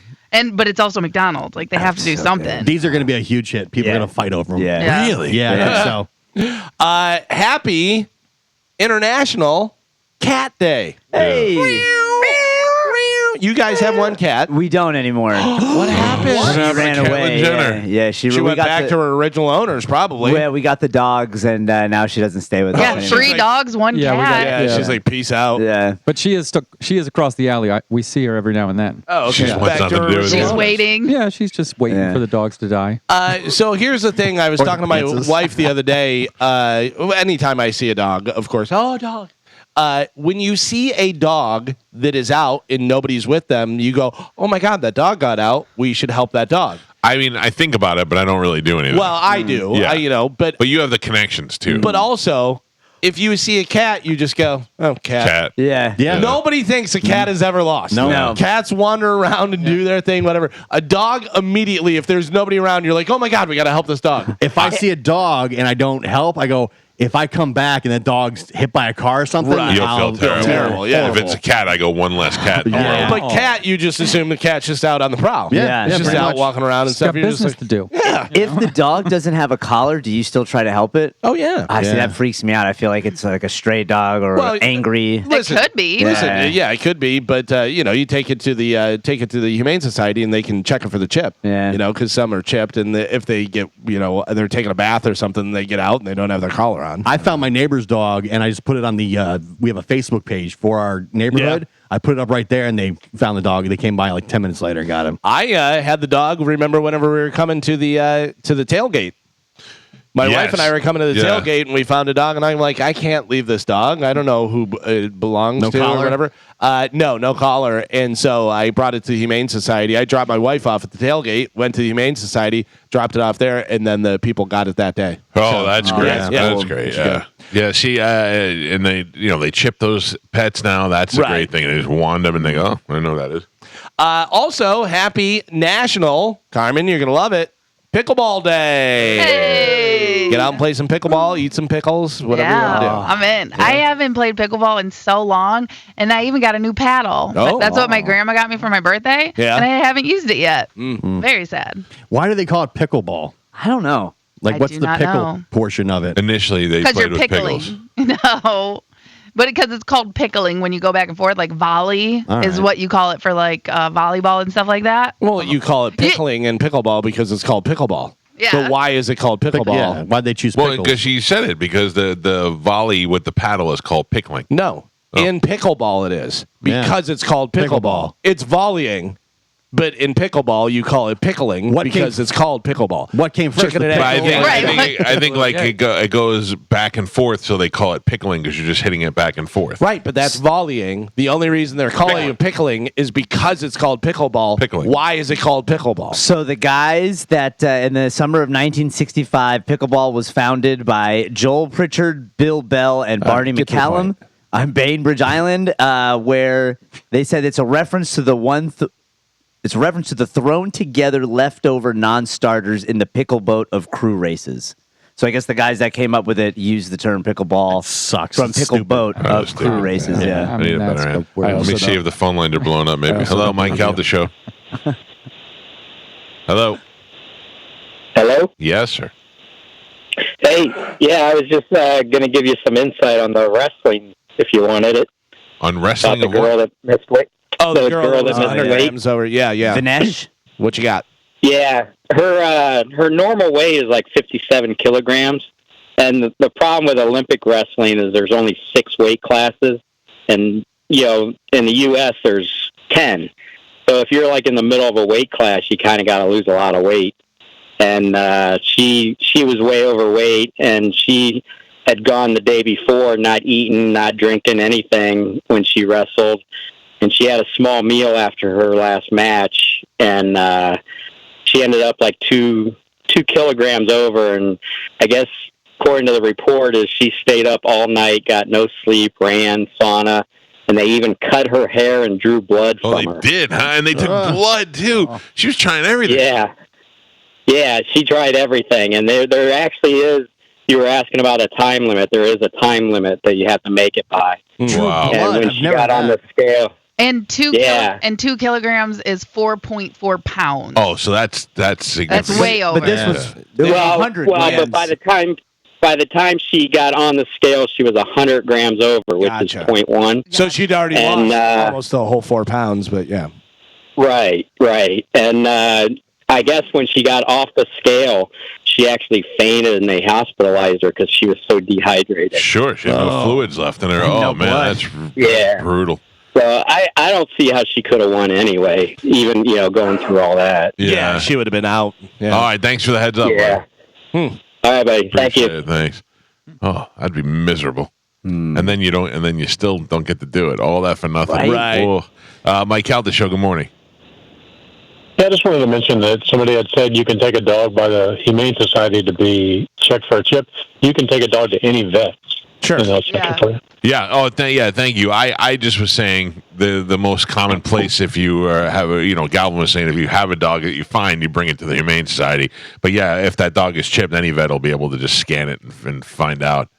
If not, what do you do if you go there and you're like, hi, I found this dog, I want you to scan it, and they go, boop, nothing. Well, now it's yours. That's why you take it to the Humane Society. Yeah, then you just leave it there. Yeah.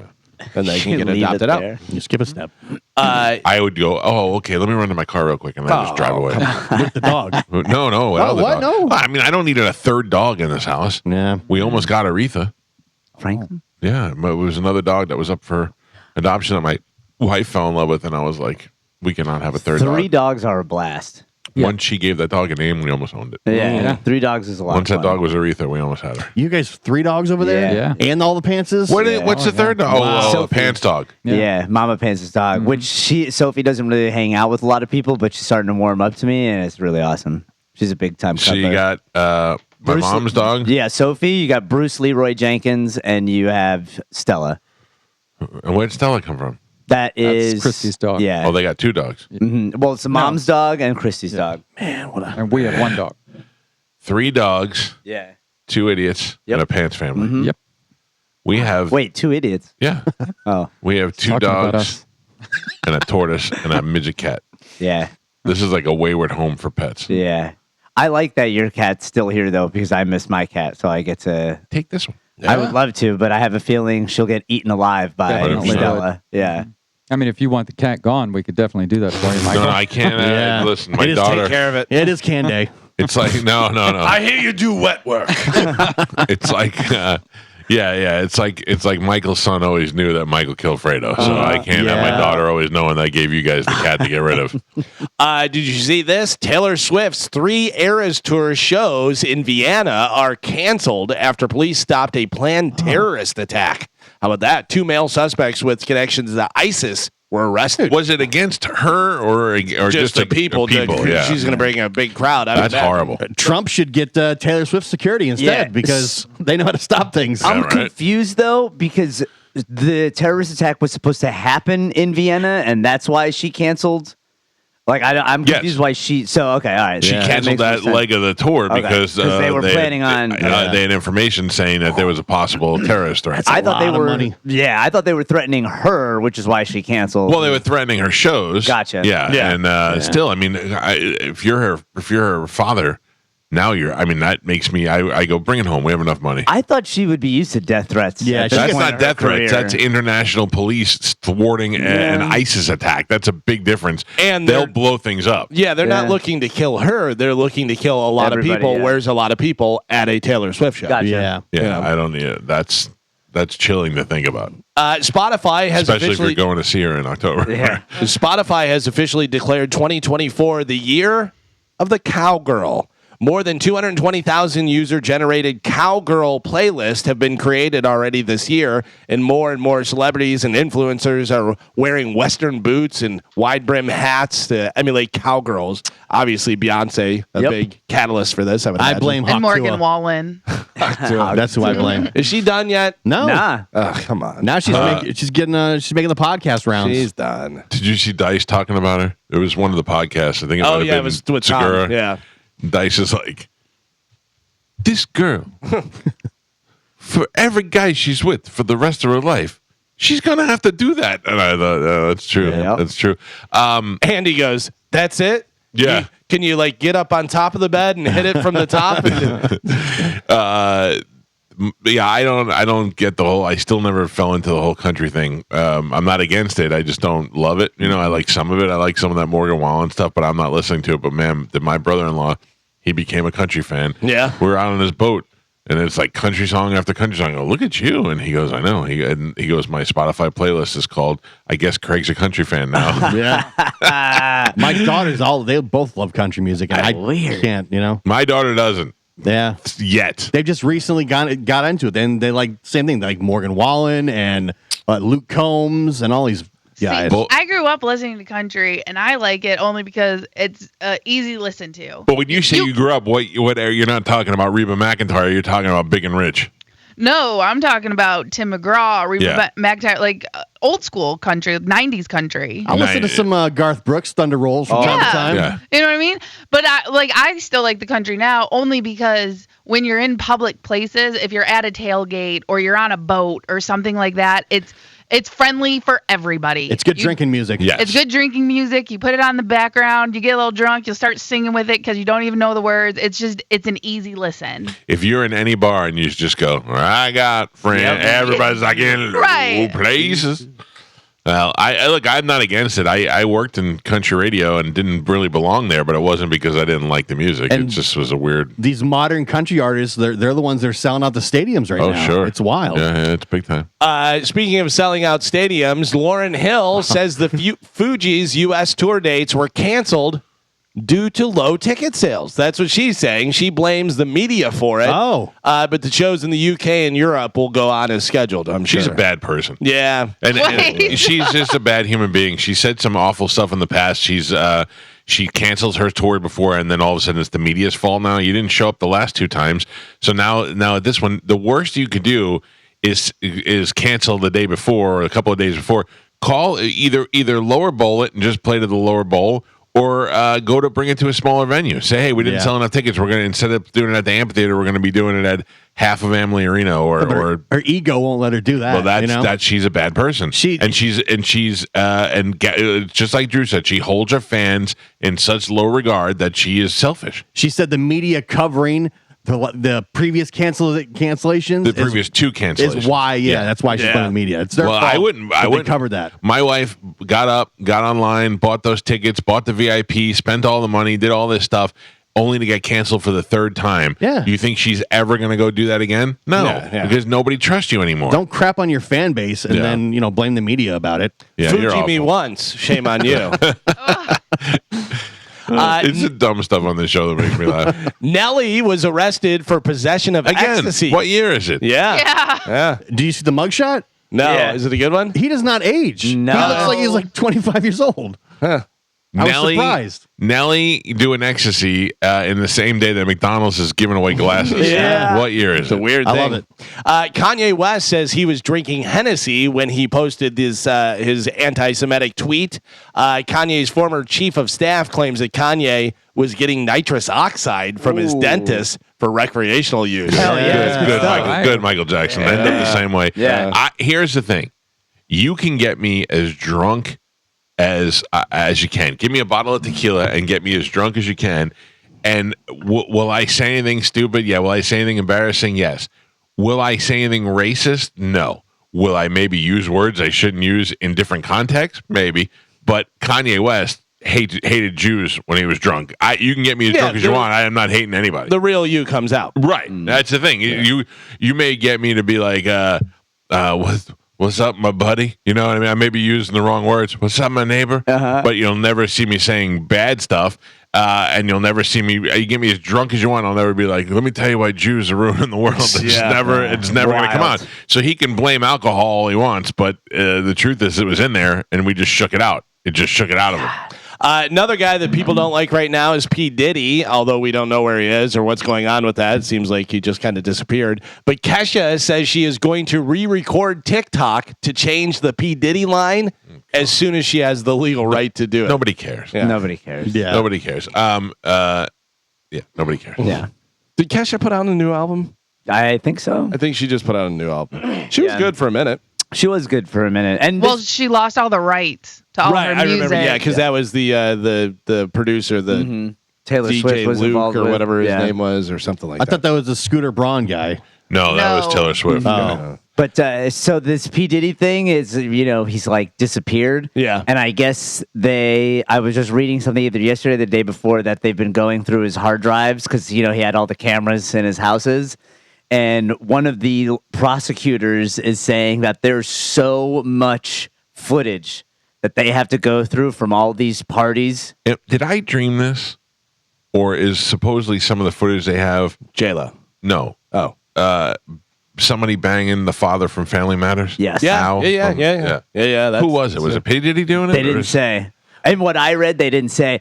But they said, so I guess one of the reasons why Are we dreaming this? Or are we saying this out loud? No. So he apparently has like Saudi princes that were at some of these parties that are involved with our oil. It's a new Epstein Island. Russian oligarchs. What if while you're watching the astronauts in space do a press conference, Diddy comes up behind them? Yeah. Floats behind them. And he's like, I'm up here Well, now. a couple things. Remember, Suge Knight says that he thinks that there's stuff with J-Lo on there, and that's why her and Ben split, was because of that stuff. Whatever. Yeah, that wouldn't bother. Would that bother you? But we said it depends on what it is. But like you love your wife. But this depends. What on if it's but I'm everybody saying, on Diddy's record label with J-Lo? Right. What would it take for you to look at something that happened 20 years ago with your wife and go, well, we can't be What together. if she lied about it and then in the video came out that she was doing something? That's different. That's a break of trust. Remember, I said if it was a baby and they're doing something. Well, yeah, if it was something illegal. Right. Oh, I never did that. And then there's video that she's doing that. And then also, there was who was talking about it? Somebody was talking on a podcast about his parties that like A-list celebrities weren't even allowed in certain parts of the house because that's like the inner sanctum. Like you have to already have been invited or whatever, but you may be an A-list celebrity, but you're not getting in this room because in this room stuff gets weird.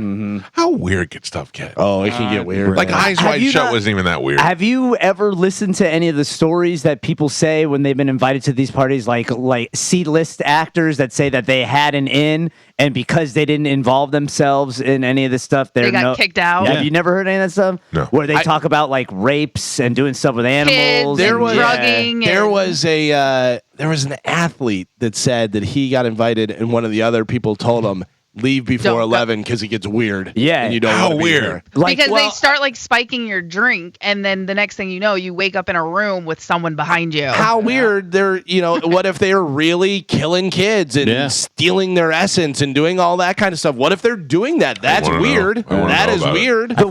When you have unlimited money, unlimited comes unlimited power, and that's why you do whatever the hell you want. Yeah, Easy Spider-Man. Yeah. The story that seems to be the same, and now whether it's the same because they've heard each other tell it on the internet or whatever, it's the victim's story. The one that's corroborated is there's a party, and at sometime around 11, they go from room to room, and there's usually 7 to 8 rooms. And each room represents what they say is like a different sin, and the last one is some type of sexual thing where if you're new, you involve yourself in whatever the sexual act is, and everybody watches. So I have to bang the father from Family Matters? Something. Did I bang him? Yeah. That's the old hot dog and the chicken bacon. Yeah. Oh, and if you don't involve yourself, you get kicked out of the party, and that's you're the no end of your longer career. invited. And now if you do who's involve gonna believe yourself, you? now they have you on tape doing whatever, and that's the leverage that And they your have. career's over because you can't do anything if you're in the record industry. Or what did P. Diddy do? you bang a bunch of dudes like P. Diddy or do whatever, Gawk 9000, and now you're P. Diddy and you have the rights and all this unlimited money. And even when the FBI comes after you, you're untouchable. Yeah. That's so weird. And they say, I could kill you if I wanted to. Yeah. Some things are just so foreign to me for a guy who considers himself an A-class pervert to think if you invited me to one of these weird sex parties where dudes are banging the father from Family Matters, I'm like, I'm out. Yeah. No thanks. Steve Martin says he will not play vice presidential hopeful Tim Walz on Saturday Night Live. He says he's not an impressionist. He goes, But you know who they were saying Jim Gaffigan too. Gaffigan? That might be good. Yeah. And then finally in news, for every 100,000 people working in the U.S., nearly 4 of them die on the job every year. Oh, wow. I have the deadliest jobs in America, according to a new report. What do you think? Bridge builder. Bridge builder. Or painter.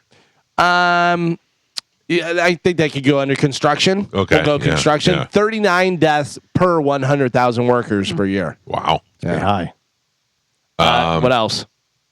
The sea crabbers, whatever the hell that is. Oh, like the fishermen? That's what it is. Fishing and hunting workers, 51 deaths. Yeah. What about that comes in at number 3. Law enforcement. Law enforcement, actually not in the top here. Yeah. Both my cousins my first cousins are, one manages like a yacht, and then the other one's one of those big bearded crab fishermen. Not crab, but he goes out on the like I text him both the other day, and he's like, my cousin Nico's like, you may not hear back from Alex for a couple of days. He's out at sea, like where they can't get a signal. Right. You know? God, that sounds miserable. Yeah, but he's been doing it since he's a kid, so he loves it. Yeah, and he looks like it. He's got the rough hands and the big beard. And if it's a dangerous job and you're good at it, you can make a lot of money. I know. Plus, he just got married, so he's like, take me out to sea. Some of the other ones that you see most dangerous, deadliest jobs in America, rather. Number 6 is driver/sales worker and truck drivers. 30 deaths per 100,000 workers. Truck drivers falling asleep. You know, you got to make it to there and do all that stuff. Aircraft pilots and flight engineers. 36 deaths. Sucked into that big fan. We got construction. We got fishing and hunting workers. Number 2, this is a tough job, man. If somebody does this job, they are a worker for sure. Roofers. Yeah, dude. Roofers, 58 deaths per 100,000 workers. I bet heat stroke and stuff. Yeah, that and falling off and all kind of stuff. Falling in that vat of hot tar. Oh, bro. Number 1. That's like when you bang the father from Family Matters. Dude, hot tar. You get that tar on you and you try to wipe it off, but it just pulls all your skin off. For the deadliest jobs in America, what's number 1? Number 1 deadliest job in America. Playing Al Jarreau. No. Oh, window washer. For Window washer. Skyscrapers. No. What is it? Skyscrapers. It's not it. It is. We are. It seems like it'd be more of like a Canadian job. Logging. Log workers. Yeah. Log workers. 101 deaths per 100,000 workers. Right into the wood chipper. Oh, my God. Yeah, or and it just falls on you. Yep. Yeah, you're running from it.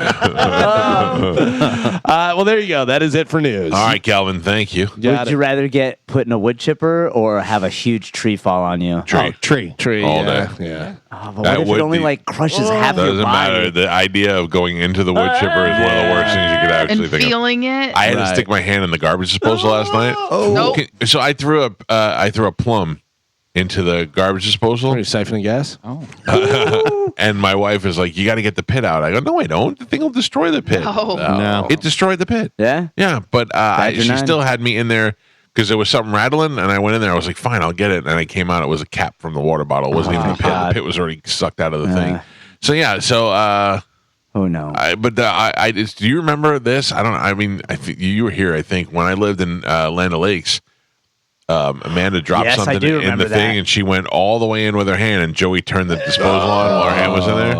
And for a second, she went to pull her hand out, and I didn't know if it was going to be mangled or what was going to be happening. The divorce papers ready to go. Yeah. It was like, Oh, my God. yeah, I can't be married to old 2 digits? flapper hand over there. All right. No, go ahead. So, no, you go ahead. I was thinking Too late. She could be internet famous at that point. That's true. I follow 86 hands, and I love them. that guy. What if she had a flipper and her OnlyFans was just her giving me HJs? Yeah. I said Spanish a girl the other day who's like on a date, and she's on a date, and you don't know she's missing a hand. All of a sudden, she puts a little nub out and taps a little burger. Yeah. That's so And funny. she's very attractive, and she's sitting there with this date, and then moves her arm, and she's got no hand. There's a girl that on social media, she does that. She'll be like at a bar, and she'll go, let's do rock, paper, scissors for who buys the next round. And then she puts her weird nub out there. See, nowadays, it's not so bad. I follow this girl whose face got bit off by a dog, like a pit bull, and she had reconstructive surgery where they rebuilt her upper lip from her thigh fat or whatever. Oh, yeah. It's not perfect, but she's still cute, and because she talks about it, she makes it work. You know. All right. Speaking of cute, Martin Gramatica is here. We'll take a break. We'll bring him in. We still got to talk to Cody Tucker this morning, and then Joe Bartnik's going to be here. It's the Mike Calta Show. This is 102.5 The Bone. But up first, we got to go welcome Cody Tucker to the show. Now, Joe, let me get Cody on the phone real quick. Cody, how are you, buddy? Hey, man, I'm good. How are y'all doing? Hey, tell Joe. Joe is a huge fan of. I saw one of your videos this week. This is Cody Tucker. You can find him on Instagram and the Cody Tucker Show on YouTube. Who is supposed to play the Hunter S. Thompson in Fear and Loathing? Well, there was a few different versions, but at one point, Scorsese was going to make a version with Jack Nicholson and Marlon Brando. Nicholson as Hunter S. Thompson and Brando as Gonzo. That would have been crazy. Yeah. That would have been crazy. All right, what do we got this week? All right, so let's see. So this is going to be the story of a fellow named Paul Winchell. So Paul Winchell was born in New York City in 1922, went to medical school at Columbia University, also had a successful career as a ventriloquist, appearing on many TV shows in the 1950s. During this time, he met a doctor named Henry Heimlich, the same guy who created the Heimlich maneuver.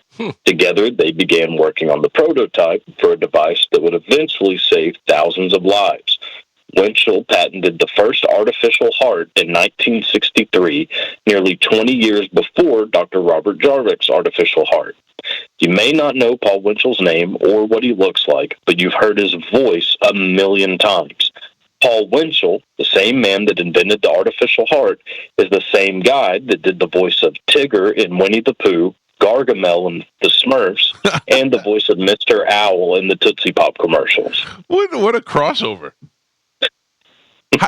How do those things happen? How do you go from being anyway? All right, well that's good. If you want to get more, you can check out the Cody Tucker Show on YouTube and check out the videos where I found them on Instagram, where it's just stuff like this, more and more. Everything from stories of origins of people to actors who should have played parts. It is so wild how many famous people interact with others before they're famous. Like, you get it whenever they're famous, whenever they're already famous and you're like, oh, that person met that person. But when they're like 15 and they meet each other and then they wind up, this guy invents, whatever. Yeah. This guy records the best album in the world. Yeah. Well, trust me, if it happened, Cody will find it. Cody, thank you. We'll check in with you next week. All right. Thanks, guys. Have a good one. There you go.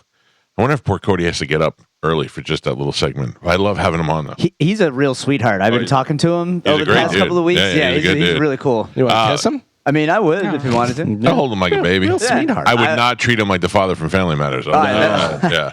But Martine, that's a different story. How are you doing? Good morning. Yeah. What have you been up to? What are we in? Are we in the middle of what do you do before preseason now? Do you have to do anything for the preseason games? Well, I've gone to a couple practices. Yeah. Just kind of. Those guys remember you? Some do. We have not too many though. These are so young. These guys probably weren't even born when we were playing. What's so funny is that Wade Boggs. I'm friends with his son, and there was I forgot what it was. There was some sort of convention here, like a Comic-Con type thing. It wasn't Comic-Con though, and Ninja, who is a big internet personality, was there. And Wade Boggs is like, I'm gonna bring my father for clout because I really want to get in there and meet this guy and do that. And he goes, then I got there and I realized these guys probably don't know who he is. It's not even a big deal to him. Yeah. I start to feel really old when I go to speak at a school. If it's an elementary school, they have no clue. They're like, "You're a football player? No way you played football." They're expecting this big guy. Isn't that the most uncomfortable thing? Like teachers ask me all the time to come talk to their kids. I know their kids aren't listening to this station. I mean, you're gonna get one or two who recognize me because their father listens. Right. But kids have no idea. That's not interesting to them. Then they ask you questions. Do you know Justin Bieber? Do you know? That's all they ask you. I think the teachers are doing it because they want to meet you. Of course. Because they get excited because they watched us play, but the kids have no clue who we are. Back in the day, I did make sweet love to a teacher one time who invited me to come speak to her class, so it paid off. I do that all the time. What, make sweet love to a teacher? Yeah. Yeah. Well, my wife's a teacher now, so does that count? Is she really? That's what Gio's saying. Is your wife a teacher? She does educational therapy, so she does work at the school. Gotcha. So, yeah. Yeah, you don't want that. You got to give her the lecture, and be like, listen. If you cheated on me, we might be able to get through it. But if you cheated on me with one of the students, I don't think we'll ever make it through that. No, that's no one ever says. No one ever says my wife is. She's susceptible to that. They all go, no, she would never do that. And then it ends up being that wife. So you got to watch out now. I'm worried. So I'm hoping that she doesn't do it for too long. Yeah, I mean, look, she gets some strapping 17-and-a-half-year-old that's 3 times your size. She might be like, I just want to try it out, see what's going on over there. And then she'll end up on our hot or not. I'm kidding, obviously. Yeah. So what do? You go to practice and you get to observe these guys and see what's going on for the season, and I mean, how often do you have to go? No, I've only gone to 2 practices. Oh, 2. Okay, yeah. So we don't do much, and then the preseasons where most of the guys that are playing the preseason, a lot of them may not even be on the team. So, but we do the preseason games as well, but usually the roster's set for the regular season. How much do you have to prepare for that?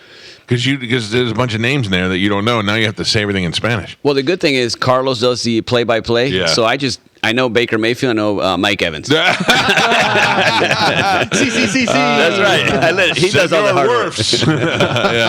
yeah, that's true. That's not too hard. Did you do anything with Brady while he was here? Did you get to meet Brady? No, unfortunately, the pandemic, and then they had him locked down pretty hard. Which was a shame that we bring Brady in the year of the pandemic. I remember him walking out of the tunnel. They had the fireworks, all that smoke, and no fans in the stand. It was crazy. We're in the booth. It was cool to see him come through, but it was like, man, what a waste. So I went to, at the end of the season, I went to a charity thing, a very small charity thing with Brady, and he was there. There's probably maybe 50 people there, and Brady came in and met each one of them and took pictures and stuff. And one of the guys from the Bucs was there, and he's like, he's been here 2 seasons. It's the first time I met him. I was like, wow. Yeah, so I got to play with him with the Patriots. So I was there for the preseason. Yeah. So this was when he wasn't what he is today. Right. But he was such a nice guy, humble, super. I mean, I left there being the biggest Brady fan just because of the way he was. Really, because they say not Brady so much, but they say sometimes those superstar quarterbacks don't even know they're outside the offensive line. Don't even know the other players' names. No, it's crazy. My first workout, I'm in the weight room working out with the punter, and then he comes in with Matt Castle, who was the backup. Right. And he comes to introduce himself to me and then tell Castle pretty much my stats. He just won a Super Bowl with the Bucs. He's going to be our kicker. Unfortunately, I hurt my leg there, and I couldn't play any. I played one preseason game, and I didn't get to stay for the regular season, but just how humble he was, and then he was the last person I saw when I got cut. So they called me up and said, you have a meeting with Belichick after I strained my adductor. I'm thinking, what a meeting. And the funny thing is we argued for about 30 minutes because... You and Belichick? More or less, because and he won, obviously. Yeah. They can't cut you when you're injured. They have to put you on the injury reserve or pay you for the amount of weeks that you're going to be injured for. Right. And he's like, no, you're not hurt. I'm like, I pulled my groin yesterday. And we're like back and forth.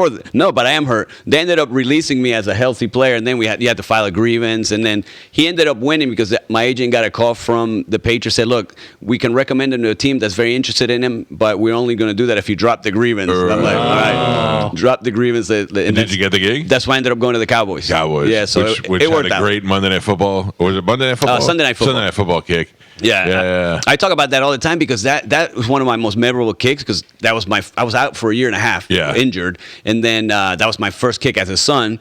I said, Dad, all I could think was my son. I want to make this kick because that kick, if I made it, I stayed on the team. If I missed it, I was flying back to Tampa the next day. There's no way I'm staying with. That's when Bill Parcells. Yeah. So it worked out pretty good. Well, you had a good career. I mean, you played with Brady, you played with Parcells, you played with Belichick. Yeah. You won a Super Bowl. That's a pretty solid career. Peyton Manning. I was with the Colts Peyton Manning. Yes, and Drew Brees. I don't think he's at that level. Those two guys. Still, you did play with some greats, man.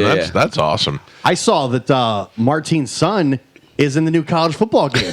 Oh, that's right. Yeah, I saw him on there. He's not very happy with his photo though. It looks just like me. He's got a little bit blonded. His hair's a little bit blonded. Yeah. And but he wasn't happy with his photo. But my son loves that college football game, and he's like, "Look, I know this kid. I played with this kid. I know this kid. That's got to be pretty cool. It's so much fun." I want to be in a video game, but I want to be in an Avengers game. I don't want to be even if they had like a, I don't know. I back in the day, we used to have the guys who made Madden because that was in Orlando.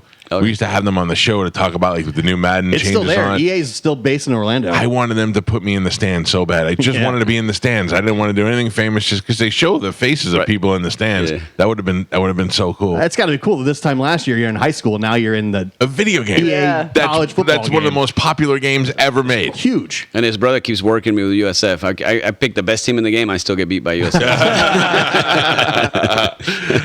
Martin Gramatica is here. Obviously, we're going to have him come in and talk football each Thursday during the football season, like we do every year. We make the bets, we do the picks, we have fun. But he's also here as an ambassador for Lifeguard Imaging, which we need to get in there and do our. We're up. I also found out that I think we talked about this last time that it's been 3 years since I pooped in the box for Cologuard. So, I mean, I'm due for a bunch of stuff now. I mean, those cancer pre-screenings and all that stuff. But if simple tests with Lifeguard get you in there and finds out a lot of those things without having to poop in boxes and stick things in your butt and all that stuff, a real screening right there saves a lot of lives. No, absolutely, and also want to remind all your listeners, Mike, that they come in for the free heart scan. Yeah. So if they come in for the free heart scan, and they can call the office. I forgot to give the number out last week. So I have to tell you, I want to say this because it sounds too good to be true. There's not a. You don't get there and then they tell you, oh, no, by the way, it's $500. It's a free heart scan. You get on there, you get it done in a couple of minutes. It's free, and they can give you the results right away and tell you the percentage that you're going to have a heart-related incident in the next 5 years. And then at that point, you could be like, all right, 0, I'm great. Or you could be like me, 2,700, I got to go to a cardiologist and I got to lose some weight.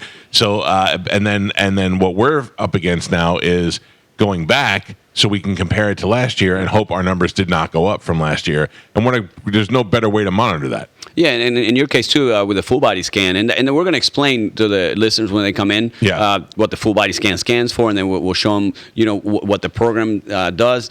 But we not only we're going to compare your calcium score, but we're going to compare every organ. So if anything were to change in anywhere, I've already scanned 3 times. My scan changed every year. Really? Luckily, I didn't have anything serious, but you'll see it. But you'll see the changes that are going on inside your body. In my case, luckily, it was nothing major, but I just know that I can monitor a few things that I need to look at every year. Yeah, and there's no better way to combat those things than finding out early. Especially if you have some sort of cancer or something, finding out early will save your life and certainly add to years. You let that stuff go. Who was it? Wasn't it the Packers coach? What's his name? The legendary Packers coach.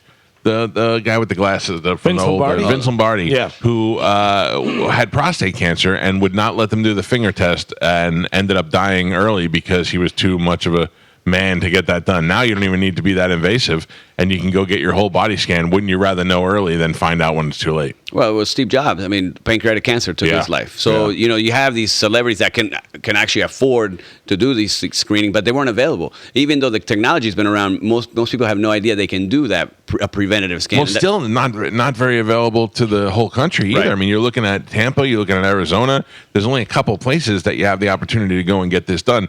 And I speak about it with Martin passionately because I had it done. I had a high score. I immediately went to a cardiologist. I would not have done that had I not gone there.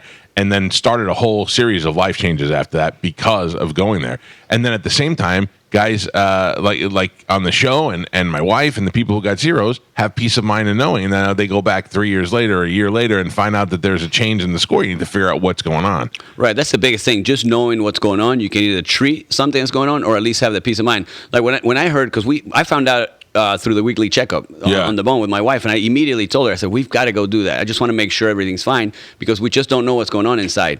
It doesn't matter what you look like. When you have kids, you start thinking about that stuff and you're like, yeah, it doesn't matter what you look like. Look, if you're fat, you're going to probably have something going on with your heart. But if you're in great shape and you're like, oh, not me, I feel great, until you get checked out and you're like, oh, I didn't even know, and there's no better way to combat that than early detection. We see it all the time, Mike, when you see the healthiest people come in and they're like, oh, they're going to be fine. My first week with Lifeguard, I saw the fittest 65-year-old man. I mean, this guy was he ran a triathlete, cycled 25 miles a day. He ended up having a 4,000 score. That's 4,000. The guy, he had no clue he had heart disease. Well, listen, if you want to go get checked out, you can go to lifeguardimaging.com or what? I don't know the phone number. It's 813-582-5222. Very easy. 582-5222. They're right over here on the Tampa side of the causeway. Easy to get in. There's parking. There's a whole deal. There's nothing bad about it. And you even get to usually see Martin when you go in there. And then on the wall, you'll see a bunch of celebrities and athletes and people who've gone in that office and done it just for have the peace of mind. That's the biggest thing I get. Like, you actually work? And I my answer is like, I was a kicker, not a quarterback. I mean, if I was the kicker now, I may be able to retire after I'm done. But now we were talking about that the other day, about how you just missed that. Yeah. Oh, yeah. Bucker's deal. He just, I think it was like 5.5 a 26 million guaranteed. Yeah. What was the biggest square footage home that you've ever had? The one I live in now. I bought that in '99. That's where I'm living now. Yeah, so, smart. Well, I did some other not so smart things. Well, family related. Let's not go that way. All right. Don't forget to check out Martin if you speak Spanish. He'll be on the Spanish broadcast for the Buccaneers for the season, obviously starting with preseason, and then at Lifeguard Imaging. Again, you can go to lifeguardimaging.com or 582 812-5222. 813. Easy it is. And by the way, any Bucks fan, bring your stuff. I'll sign it because there's some of them that show up with balls, a T-shirt, jerseys, whatever they want. Bring it out. I'll sign it from there. That's very cool of you. Check it out, lifeguardimaging.com. We got to take a break. Joe Bartnik due here at the top of the hour. It's the Mike Calta Show. This is 102.5 The Bone.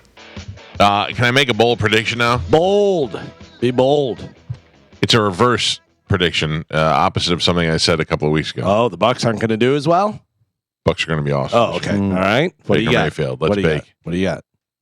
I don't think Donald Trump's going to win the election. No. I got to tell you, as soon as it all came out, I was blown away that how many people now absolutely love Kamala Harris. Yes. Yeah. Oh, never did anything before.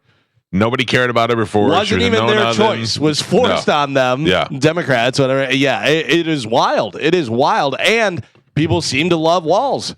Yeah. I never even heard of the guy until the other day. People are like, he's great. And I mean, I got to tell you, from what I saw from him, he is a good speaker. Charismatic. Yeah. Yeah. That's all that matters. He got some people water down front at the rally and stuff. He got a couch dig in on JD Vance. Oh, yeah, for sure. Which was crazy. You still think the election's happening? No. Well, the election's happening, and I think Kamala Harris is going to win. And let me tell you why. Because outlets like the St. Pete Times or Tampa Bay Times, whatever it is called now, they had a story on their front page today that I can't find now that I was looking at. I wrote it down this morning. Donald Trump is set to do away with free weather services. That is what it said. And then when you read into it, it says that according to Project 2025, which Trump has distanced himself from, they want to do away with the NOAA system that would predict weather and do this thing. And so Donald Trump has not said this, and has, again, it said it 3 times in the article. Donald Trump says he has nothing to do with 2025. His quote was, "I don't know what it is. I don't know who's running it. I have nothing to do with it." They say that in the story, but yet the headline is Donald Trump will possibly do away with free weather alerts. It makes you feel like you will never know if a hurricane is coming, because Donald Trump is going to do away with it, even though it says nothing about Donald Trump. He has got nothing to do with it. And on top of that, it goes on to say, now that's not to say we're not going to have the National Weather Center forecast and the hurricane warnings and all that stuff, but it's just this one thing that and it has to do with climate change and blah, blah, blah. But again, it has nothing to do with him. He said nothing. They're just associating this Project 2025 that I would say most people never have even taken the time to look at or see what it is. They just hear it's bad and they hear it's Donald Trump and they go, "Oh, no, we can't have this." Yep. And I think because people are stupid, Kamala Harris is going to win this. Yeah. I think if it gets real close to Trump becoming president, I think we're going to see Iran. Another assassination? No, I think we're going to see Iran and Israel. We're going to be at war with all them, and then that's why we're going to have an election. Not going to change president while we do that. Yeah, exactly what Galvin's saying. But has there ever been in the history of time where we've not had an election because of a war? I believe so, but I could be wrong. I don't think so. I think I would know that. I could be wrong too, but I believe that I would have heard that. I would have known that. I just think that we are in a state where it's super easy to take an infrastructure down with a hacker, quote unquote, use cyber attacks, take everything down. You have EMPs, you have all these proxy wars between Russia, Ukraine, the Middle East. I think there's just way too much. You got China. But I don't think anything there is of the capacity that would stop an election. No presidential election has ever been canceled in U.S. history, not even during the Civil War and 2 world wars. Yeah, so I don't think a war that involves Iran and Israel is going to have anything to do with us. Well, enough for us to stop an election. I mean, we'll see. I hope not. I hope I'm very wrong. But you have that. You got, Taiwan, Russia and Ukraine, North Korea. Unless somebody directly drops a bomb in Seattle, nothing's happening here. Well, they don't have to. That's the thing. It's like it doesn't have to be a bombing anymore. That's just what we're used to seeing. What I'm saying, if there's a cyber attack or something along those lines, that would be the first time in the history of the elections that the election has stopped. Yeah, I agree with that. So I don't believe we're anywhere near able to do that. You're actually not allowed to stop an election. Yeah. It says it's not possible to cancel the American presidential election. However, if it's been compromised through a cyber attack or something, that's a good excuse. Well, yeah, that you need a constitutional amendment. They're not canceling it; it's being compromised. It says there's no credible. Where was the thing? Sorry, it had a reason. but now I don't see it. But anyways, it says no, that you cannot do that.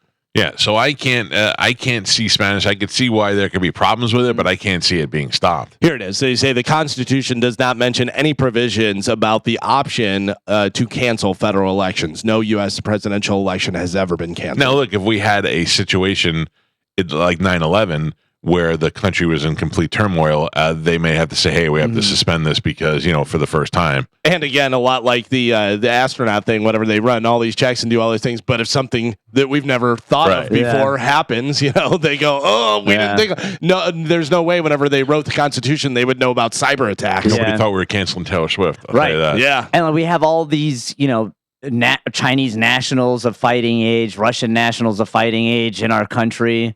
Yeah, it seems like there's just a lot there's a bunch of nefarious things going on, but there's nothing there that I think is stopping. And I'm not fighting with you about it. Just that you seem pretty for a while now, pretty sure that was going to happen. Yeah, I still am pretty positive that. Would you bet money on it? I don't have any money. Well, I mean, would you bet something of value? Like, I'll bet. What are we betting on? I'll bet. Galvin's in. Yeah, I would bet something. Yeah, I don't know. I have seen in my feed lately a lot of people putting up Harris stuff, and that's not to say that they weren't Biden people before.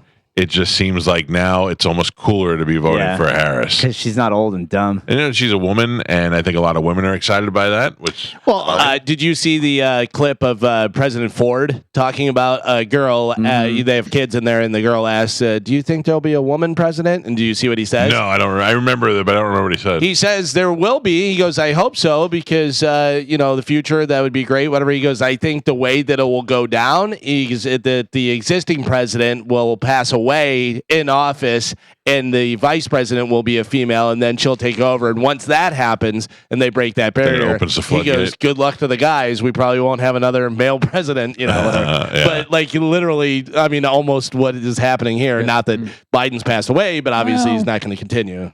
Yeah, we don't know that. I think a lot of Democrats, a lot of liberals were having a really tough time bringing themselves to vote for Biden. Yeah. And now they hate Trump. So it's like, what do you do? Now they're like, okay, thank God, now we have something else. They have something, yeah.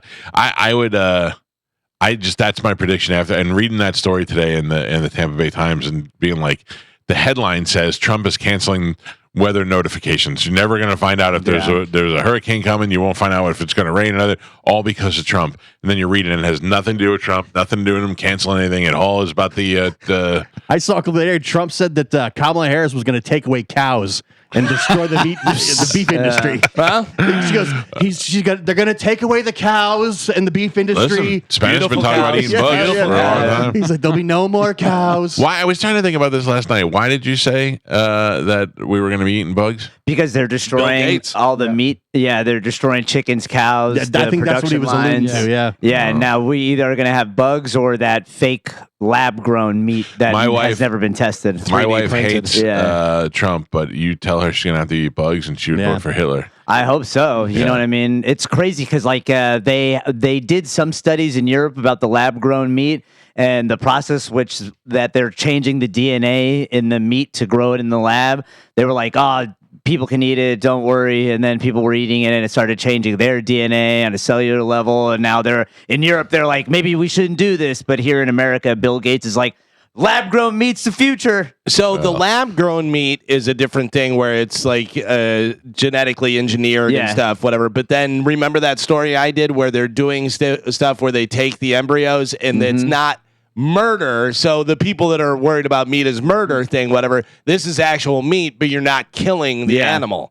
So you're like their stem cells. Yeah, so you're growing actual animal food, whatever. You're not killing it, though. Yeah, that's a whole weird thing. Yeah. But I don't know what they're doing to modify that, or if they're just, I don't know how that works. It's weird. The idea lab-grown meat may taste delicious, but just the sound of it sounds so gross. Yeah, and like everything that they've done that's lab-grown or artificial or don't worry, this isn't sugar, it's better for you. Yep. You find out 5 years down the road, it's murdering it. But is lab-grown meat any worse than what we're eating right now? Probably not. Yeah, all the processed stuff and all the things that they're feeding us now. Good luck going to any store, any restaurant, in getting something that's actually healthy and doesn't have some sort of genetically modified thing to it. You know what I mean? Apples aren't supposed to be that big. I know. Apples are not supposed to be the size of a baby's head.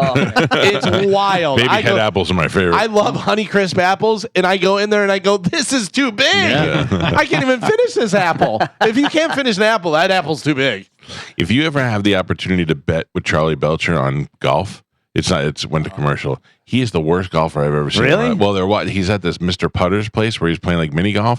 I just texted him. I said, "You're the worst putter I've ever seen." He's missed every one out of every. Take him for all the money you got. You've been in a bunch of golf charity things with him. Does he ever play, or is he just? Yeah, I don't know. Yeah, I don't play, so I don't hang out with the players. I feel like Charlie's always like the MC of the event. Right? Yeah, He's going up there, Yeah. So he gets out of that. He's got a good gig, Charlie. He's the MC of Tampa Bay. Who's got a better gig in town? I mean, who, me or him? Then Charlie he does across the board. They just feed him every day. Yeah. No, it's fantastic. I'm at Bucks Camp one day. I'm at the cookie place the next day. I'm Puppy's and farm. they like him. Yeah, he's Tampa MC, and then Titus is the king of Tampa. Oh yeah. Titus is definitely way better. Titus is king of Tampa. He's Tampa's MC. Where does that leave you? I don't know. Nowhere. Yeah. Nowhere. I'm like the leftover. You just here. When those guys are busy, people call me. Yeah. I'm not even third on the list because third like Greg's in there somewhere. Oh, for sure. Yeah. He's got a Stanley Cup ring. Then there's Sonia Bryson. Like I'm just trying to think of people that are famous. You might not even be in the top 10. No, I don't think so. I think you're probably right. I used to rule Pasco County, and then John Cena moved in and ruined that. Yeah. Son of a bitch. I got nothing left. All right, we got to take a break. Joe Bartnik, very funny comedian, great dude. He's a Pittsburgh guy. He is going to be in the studio with us when we come back. He's going to be at Side Splitters. That'll probably help. How you doing, man? I'm doing fantastic. I didn't think you'd be keeping the mustache this long, and it's worked out. It's been a while now. Everyone knows the mustache now. You got to keep it, and the headshots are there. Like, changing a headshot on LA Casting, it's like I might as well try to break into Fort Knox. You went with the long hair for a while. Yes. And then now you go slick back mustache, Pat Riley of 70s porn. I love it. Thank you. I had to cut the hair because I literally looked in the rearview mirror of my Cadillac and I saw my bald head. Like, you can't have a bald head or receding hairline in long hair. That I can't do that. I used to work with a guy who was my program director. He had a balding head and a long hair, and he looked like a Klingon. Like he was wrinkles. I said, "You're 3 wrinkles short of a Klingon on your head." Yeah. If you guys are leaving, I'm shutting your mic off. There you go. All right. Good to see you, man. Fantastic seeing you. I feel like I see you. You're like one of the only people I see every day on all the social medias. Your family and stuff. It's great. Yeah, I think because you're fun, and everyone else I just block for their political stances. I'm not telling you about my politics. Nobody cares about it. But I do warn everybody. I have 2 social media, 2 Instagrams. I have one for the show, and then one for me, for my family. And I have 1,000 people that are friend requesting me. I go, you don't want to. It's pictures of my dogs, of my kids, of my turtle. They're not things that you want to see. They're not interesting to anybody. So, I see them all. Yeah. I know it comes around that way. Where are you coming in from? I was just in Los Angeles. I was home as of last night. So you live in LA? I live in LA. For some reason, I still think you're in Pittsburgh or somewhere and doing that. Well, I'm always, I spend so much time in New York. Everyone in New York thought I lived there. Yeah. And then, I always would say before COVID switched everything up. Yeah. But it was always like a third in LA, a third in New York, and a third in the ether. Yeah. Which would be here, Pittsburgh, anywhere else. Is that a fun life? Because to me, if I didn't, you have a daughter but if I didn't have kids, I would love to just be gone. I love hotel living. All I need is a TV and a shower and one drawer. I don't lose it. Other than that, I just yell at my wife to find my stuff all day long. I never know where anything's at. But if I have a hotel, I have a drawer where everything's in. I do. I put my medicine in there, my gun in there. Everything goes in one drawer. That's exactly what happens. That's so funny you said, because we just went to Disney this weekend, and it takes everybody an hour to pack. Me, everything's in one drawer. I dump it into my bag, and I'm like, I'm ready to go. I got nothing. Well, after 28 years on the road, I literally packed for this weekend in like 9 minutes. Yeah.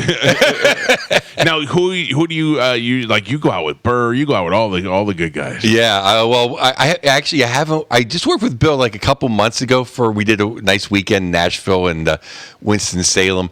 But I haven't worked with Bill in like a year and a half. It's basically been me headlining almost everywhere, except this weekend I'm only headlining the Saturday show. We get to work with my Pittsburgh great friend, the great Steve Byrne. So we're gonna have a blast. Steve Byrne is going to be at. I'm so looking forward to having Steve on the show tomorrow, because Steve and I, the last time we saw Steve was the cruise, right? Right. Yeah. And Steve almost died on that cruise, and he doesn't even know it. He was almost murdered. He was almost murdered on that cruise. My father almost killed Steve Byrne. Oh, I thought it'd be blood alcohol poisoning. No, he didn't. He didn't really drink, Steve. Well, he didn't party on this cruise. We didn't see him so much on it. Not in a bad way. I like to, when we bring comics on our cruise, I like to say, go and enjoy yourself. You have one thing to do, and it's the last night. Everything else, just go have a good time. So that's pretty much how Steve was there with his wife. I mean, you hung out with him a little bit, yeah. But no, Steve made a joke about my sister, not knowing it was my sister, and I had to grab my father from going up there and killing Steve. My father doesn't know the difference between comics and Time to Die. Yeah, it was close. You make fun of my daughter. I don't care if you're George Carlin. Right. Exactly. And Steve was just being a comic, you know what I mean? He was just being funny.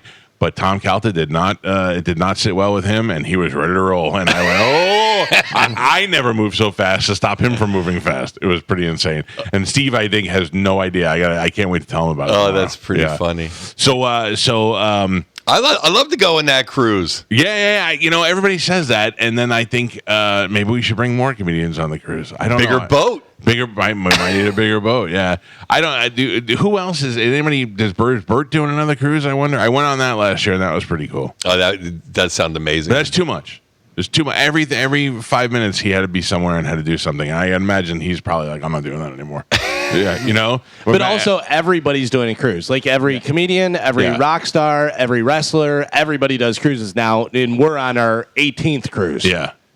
We came up with a good idea, and now everybody's doing it. Also, if you go out with somebody like Bert, that was the fattest audience I've ever seen in my life. It was the fattest cruise ship I've ever seen, and I was on it, so I'm not judging. And then everywhere you go, you got to deal with those guys. It's funny when you're part of the crowd you're making fun of. Yeah. Like one time I went to see Dave Matthews, and I'm like, am I an a-hole? Yeah. Because everyone else here is. Right. I'll tell you who the a-holes are. I watched videos of the Sphere in Las Vegas. Have you been there yet? No. I'm going there next month for UFC, and I wanted in the Sphere. In the Sphere, yes. Whoa! So, and I wanted to see it, so I was looking online, and what they're showing now is the Grateful Dead are performing there. If you go to the Grateful Dead, you're not an a-hole. If you're dancing in the aisles, you're an a-hole. I don't know. I've done a lot of drugs, Mike. Yeah. I don't think I can handle that sensory overload for 3 hours. I think I'd be like, man, I've had enough. What is your drug of choice? Like if you're that's like saying that, name your favorite dog. I am not a drug guy. I'd like to do some stuff, but I have paranoid. Like I don't like to be nauseous, and I feel like a lot of these things make you nauseous. Well, in all whatever you want to say, I haven't done any marijuana of any kind since January 1st. Oh, did you quit, or are you just like, you know what? I haven't quit. Like I've officially quit, but I just every time I'm like, I feel clear-headed, and I just don't feel like getting that way. I'm dumb enough. Yeah. And I'm also hungry all the time. I don't need something else making me hungry. Yeah, I just did like that stoned over feeling, and I feel like I'm so much sharper on stage. And it's almost like if and I drink a lot still. Yeah. It's almost like, wake up, I'm fine. If I smoke a lot of pot, then it's almost like 2 days later, I get low-level depression. Yeah. Does that make any sense? It's like yeah. I kind of, and then if you don't, you're just kind of always in a good mood. You never have that kind of downer feeling. I don't smoke. I have a couple of times in my life. My son smokes, and I thought, well, that would be it. Maybe we could bond over that. And I can't. I took one hit one time, and it felt like an explosion went off my chest. I was like, oh, I'm dying immediately as soon as I did it. So I can't do that. These guys keep on telling you to do mushrooms. Yeah. Yeah, and that just like I feel like that's going to make me throw up. But that's supposed to be the good mood stuff. You take mushrooms? Yeah. I have taken now they sell them in pellets. Yeah. I've taken a couple of those. It's kind of like doing a little Molly, a little ecstasy. Way back in the day, I was not a mushroom guy. To me, I think mushrooms are just kind of like going to the airport. And LSD's getting on the plane. Right. Like mushrooms, you're standing there thinking, but not like, hey, I just met Jimi Hendrix and Jesus. This is remarkable. There was that scene in Mad Men where the guy takes the LSD and then he gets in his bathtub and he thinks he's in Yankee Stadium, and I thought, okay, that I would appreciate. that I could do. I just don't want to. I don't want the follow up that comes with it. I don't want the thing that I don't want to see the devil's bloody face in the mirror. I don't want any of that weird stuff. Well, two things I'll tell you about the first couple of times you do LSD. One, have enough stimuli. Be outside or be at a concert. Don't be in your bedroom by yourself. And maybe have a Sherpa with you, like someone like me, a Sherpa. Yep. That's someone who knows the way. And also, don't have anything on your mind and a lot of things clear your mind, like a lot of stress. Because this is a tall order, Joe. As I'm saying, I don't. I mean, it's funny. I'm just telling my Uber driver we're talking about LSD, and I'm like, "You're old now. Like, don't even. You missed the boat. Maybe you don't need to do it. It's like, do you need to ride the roller coaster now? Yeah, there are things. I'm not doing LSD. I can tell you that. Okay. I went to the weed store in California. That is so convenient that I think if I lived there, I'd probably want to do that more often because you can just walk in there and just buy stuff. Yeah, and I also think that's a nice thing too. Like the gummies, like the little 0.5s. Yeah, they're real nice because like a 5-point gummy is like, you can drive your kid to school. The traffic don't seem that bad. Yeah. And if you run into the teacher, it's okay. You didn't make a fool of yourself. All right, I got you. I got you. That makes me feel a lot better. You take 4, you can hang out with your mom all day long. Incident free. Yeah, I did take a 0.5 at a family gathering, and they were all going around asking the question, "Well, we're going to do this, we're going to do this," and everybody looked at me, and I was like, whatever. Yeah. Instead of fighting with everybody, I was like, we'll do whatever you guys want to do. So yeah, they do come in handy. Now let me ask you, you're going to be at the Wesley Chapel, or are you going to be just with Steve? I'm at the regular. Brian, just this weekend? Yes. Okay, so you're just here early. Yeah, I'm here. I'm all weekend with Steve, but Saturday I'm doing the 6:00 show. I'm headlining. Oh, okay. So you get an hour of me. Gotcha. Joe is a very funny comedian and a great guy. I have never met anybody in the business that was like, oh, Bartnik. Nobody. I mean, those guys like to talk crap about each other, but everybody loves you. Thank you. That's such a nice thing to say because my grandfather was that way. Like, no one had a bad thing to say. I try to be nice to everybody. Maybe I started wrong. I started on the opposite end. Like, I started out being a dick at first. Now I'm a nice guy. But in the beginning, I was like, I started out just hating everybody. But as you get older, you realize, no, that's not the right way to be. But also, don't you kind of have to be that way? Even though comedy's cutthroat, isn't radio cutthroat? Don't you have to kind of go crack some skulls? Radio's made me a terrible person. It really has over the years. Made you a rich one. Yeah. It's a good balance. Yeah. I'll take it for sure. Yeah, no, it's I guess I went into it thinking that like now all the competition and the people that are on, I'm like, oh, I like that guy. But in the beginning, if you weren't with us, you were against us. And you had to die. But I think that's the way it is, though. Yeah. And it's funny because now, now a lot of comedians are very like, oh, we love everybody. But they weren't that way back before they were that. No. What about hockey? You still doing the podcast? Oh, I got 2 hocky podcasts now. So to make everyone mad, can you talk about anything besides hockey? No, I don't. It's a hockey podcast. Yeah. It's a hockey podcast. The original Puck Off, the one you've been on. Thanks for coming on. It was a pleasure having you. At the end of my appearance, did you ever look at the other guys and go, this guy doesn't know anything about hockey? No, because you're a huge Tampa Bay Lightning fan. We love the Lightning. Yeah. And you're the biggest, you're like the mayor of Tampa. We loved having you on. Now we have the rights to the hockey for the radio station, so we run the games. Oh, that's fantastic. Which is great because like DV in Pittsburgh has done that for years. I thought, wouldn't that be great to be have this talk station that we have that aims towards guys and all this stuff, and then boom, also have hockey. So we finally got that worked out. It's been a great partnership. I bet. I mean, it's a model franchise. Yeah. Yeah. So what's the other? The other one is with the number one beat writer for the Penguins, Josh Yohe. We got put together. Like, hey, he wants to do a podcast with you. We want to do it. So not only is it great having the second podcast, it's great just having the Penguins number one beat writer. Yeah. I get to talk to. Like, I got my own inside information. I got to tell you, that's if you're a fan, that's great. Yeah, it's like a dream come true. So we're having fun with it. You go to a lot of the games? I probably go to like 5 to 10. The Kings are my mistress team. That's what I was going to say. Who's your team in LA? Yeah, the Kings. I love every team but the Flyers. I just love hockey. Spoken like a true hockey fan. Yeah. Do you think it's like, I don't know, when I see these teams like everybody hates the Yankees, it's just because they were so good? The Flyers are just dirty. Yeah, the Flyers is the thing is the Penguins and the Flyers. It's like the Hatfields and the McCoys. I mean, it goes back to the 70s. Oh, that's right. I forgot. And they actually treated Lemieux with respect, but they're so jealous of Crosby. Yeah, and jealousy is not a good look on anybody. It's like the Steeler fans used to hate Brady when he was in New England. It's like that's like everyone else hating Crosby. It just makes you look bad. Yeah, because the guy's it's a frustration great. level though. Yeah. You get to a point where you're like, the guy's so great, we're never gonna get that. We never. It's like when you're a Yankee fan. We had Pete Alonso on, who plays for the Mets, and I was like, as good as you are and as good as the Mets can be, do you always feel like you're the redheaded stepchild to the Yankees? Like in New York, no matter how good the Mets are at one point, it's still the second to the Yankees. Yeah, and it doesn't. I know Judge is amazing, but it just seems weird not having Jeter and Mariano there. Like it still doesn't feel like they're playing baseball anymore. I retired from baseball when they did. I mean, I don't even like not just the Yankees. I don't like the sport anymore. I feel the same way. It's like I'm one of like a few other people feel the same way as I do, and you do now. It's like we're like a band of brothers that all can't. If I sit through 3 pitches, I'm like my head's gonna explode from boredom. The only interest I have in baseball now is because Hard Rock has a betting app here, and Galvin has been betting on over-unders on baseball. He's got me betting on baseball, and I don't know anything about it. I'm just looking at it and go, oh, they're not going to score 2 more runs by the end of this game. 3 months ago, I didn't know anything about baseball. Now I know everybody's stats. You know the burger? Yeah. No, but I don't know. I think I grew up such a big fan of the Yankees and so into all those players that when they all left, I was like, I think I'm done now. It's just like all my guys are gone. And Judge is great, but not enough to keep me watching. Yeah, I this is like my summer of discontent because the Penguins didn't make the playoffs. Yeah, and it's just like it's an extra 2 weeks of summer until the Steelers. it's like these are the times to try men's souls. No hockey, no football. Will the Steelers be you good with Russell Wilson?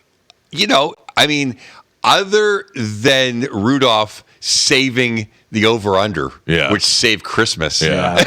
I mean, they just had to go 9-7, and like they lost to 2-10 teams like right around Thanksgiving. I'm like, you're kidding me. Galvin's a huge Steelers fan, so we always have to keep an We've talked because Joe put out my favorite tweet of all time is when we were playing against the Browns in the playoffs, and it looked like the Keystone Cops where they snapped the ball and it went over Roethlisberger's head, and it was like 3 minutes in and we're down like 20 points. It was ridiculous, and he put out, did they play Renegade yet?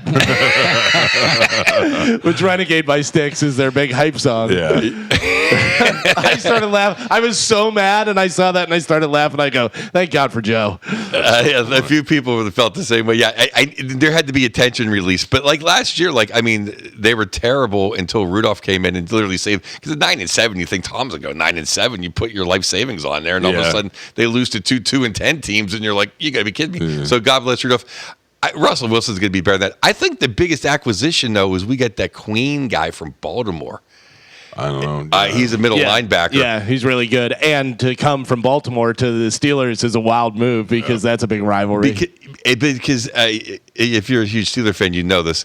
I used to start going to games in the 70s. Steeler football is knocking someone's head off. Right. Yeah. And last year, we didn't have guys that were knocking people's head offs. This guy, Queen, knocks people's heads off. So welcome to the black and gold mystery. He's already talking trash about Baltimore too. So I'm so excited just for the football. Like this is the worst time ever because these next 3-4 weeks feel like they last 6 months of waiting for real football to start.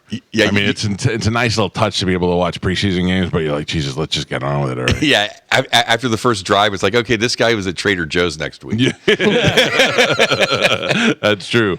We do such a huge tailgate down here for with Bud Light, and right outside the stadium, we have food, we have everything. Like it really makes it for a great football weekend.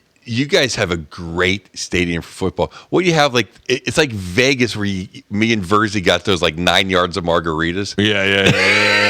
That's right. Verzi was here. Yeah. But here's the one thing: that's great from November on. From September through early November, it's 9,000 degrees while you sit in that stadium. That's the one thing. That's when everybody's bitching about the Rays getting a new stadium, and they want we want an outdoor stadium, not a dome. You've not sat in an outdoor stadium for baseball before. If you're screaming that, it's the worst heat you'll ever have to deal with. Now sit there for 9 innings. It's ridiculous. That's the thing with baseball. After like 3 beers and 2 hot dogs, I start counting outs. Yeah. Like there's 7. Then I started wondering when I can bother the guy who drove. Like, hey, why do you think we beat the traffic? That's enough, right? We've seen enough. Yeah. That's so funny. Joe Bartnik is here. He is going to be at Side Splitters this weekend, 960-1197, along with Steve Byrne. And he'll be headlining the 6 o'clock show on Saturday. Do you remember where we met first? I think we met on this. Well, I don't think I was on air yet, but I hung out when Lampanelli came to see your old studio. Yeah, I was going to ask you about her. What does she do now? Anything?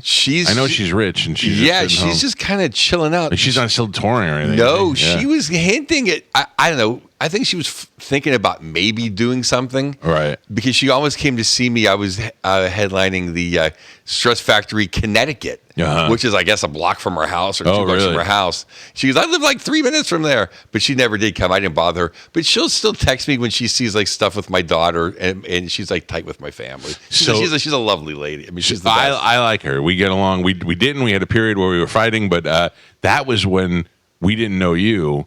And people would tell us, they're like, Joe Bartnik writes all our jokes, and blah, blah, blah. And we got on the air. And then when we met you at Steve Byrne's show at Sullivan & Son, you were like, hey, guys, you're killing my gig, man. Can I ask you? Sure. Ask me anything, Mike. Well, here's what and this is like hot wings. This is not just for you. I ask a lot of comedians, does it bother you when... I know Lisa Lampanelli built her career. She did. I used to put her on the air back when I was on the country station, like so long ago, when she really couldn't put asses in seats at Side Splitters, and everybody was afraid of her because she was mean and all that.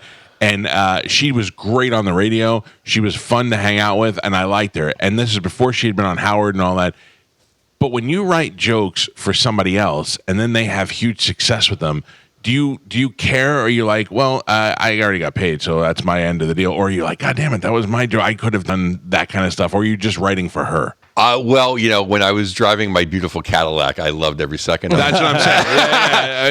Is that the job? That's the job, and writing all those roast jokes was like, I'm happy to get the paycheck. I'm not on the roast. Yeah. The other thing I did not like about the roast, and this is like, because she did every roast for Playboy, Howard, everything. You just get in this mindset. That's why I don't write any roast jokes at all. I don't do anything anymore. You get in this mindset of such being so mean and angry that you can't even have a sensible, nice thought. Yeah. Immediately going to the darkest part of your brain. So but no, I was very happy. I think only once did I ever write something, and I even told her, and she goes, keep it. No, really? Yeah, because the only time I would ever help her with her stand-up would be like a month before her special. We go to a club and like, hey, watch my set and stuff like that. I worked with another guy when I first started in radio, and he was not capable of doing anything on his own. So if he was doing an interview, I would have to write, not only do the prep for the interview, but then write the first 10 questions. And after a while, I was like, why am I doing this for somebody else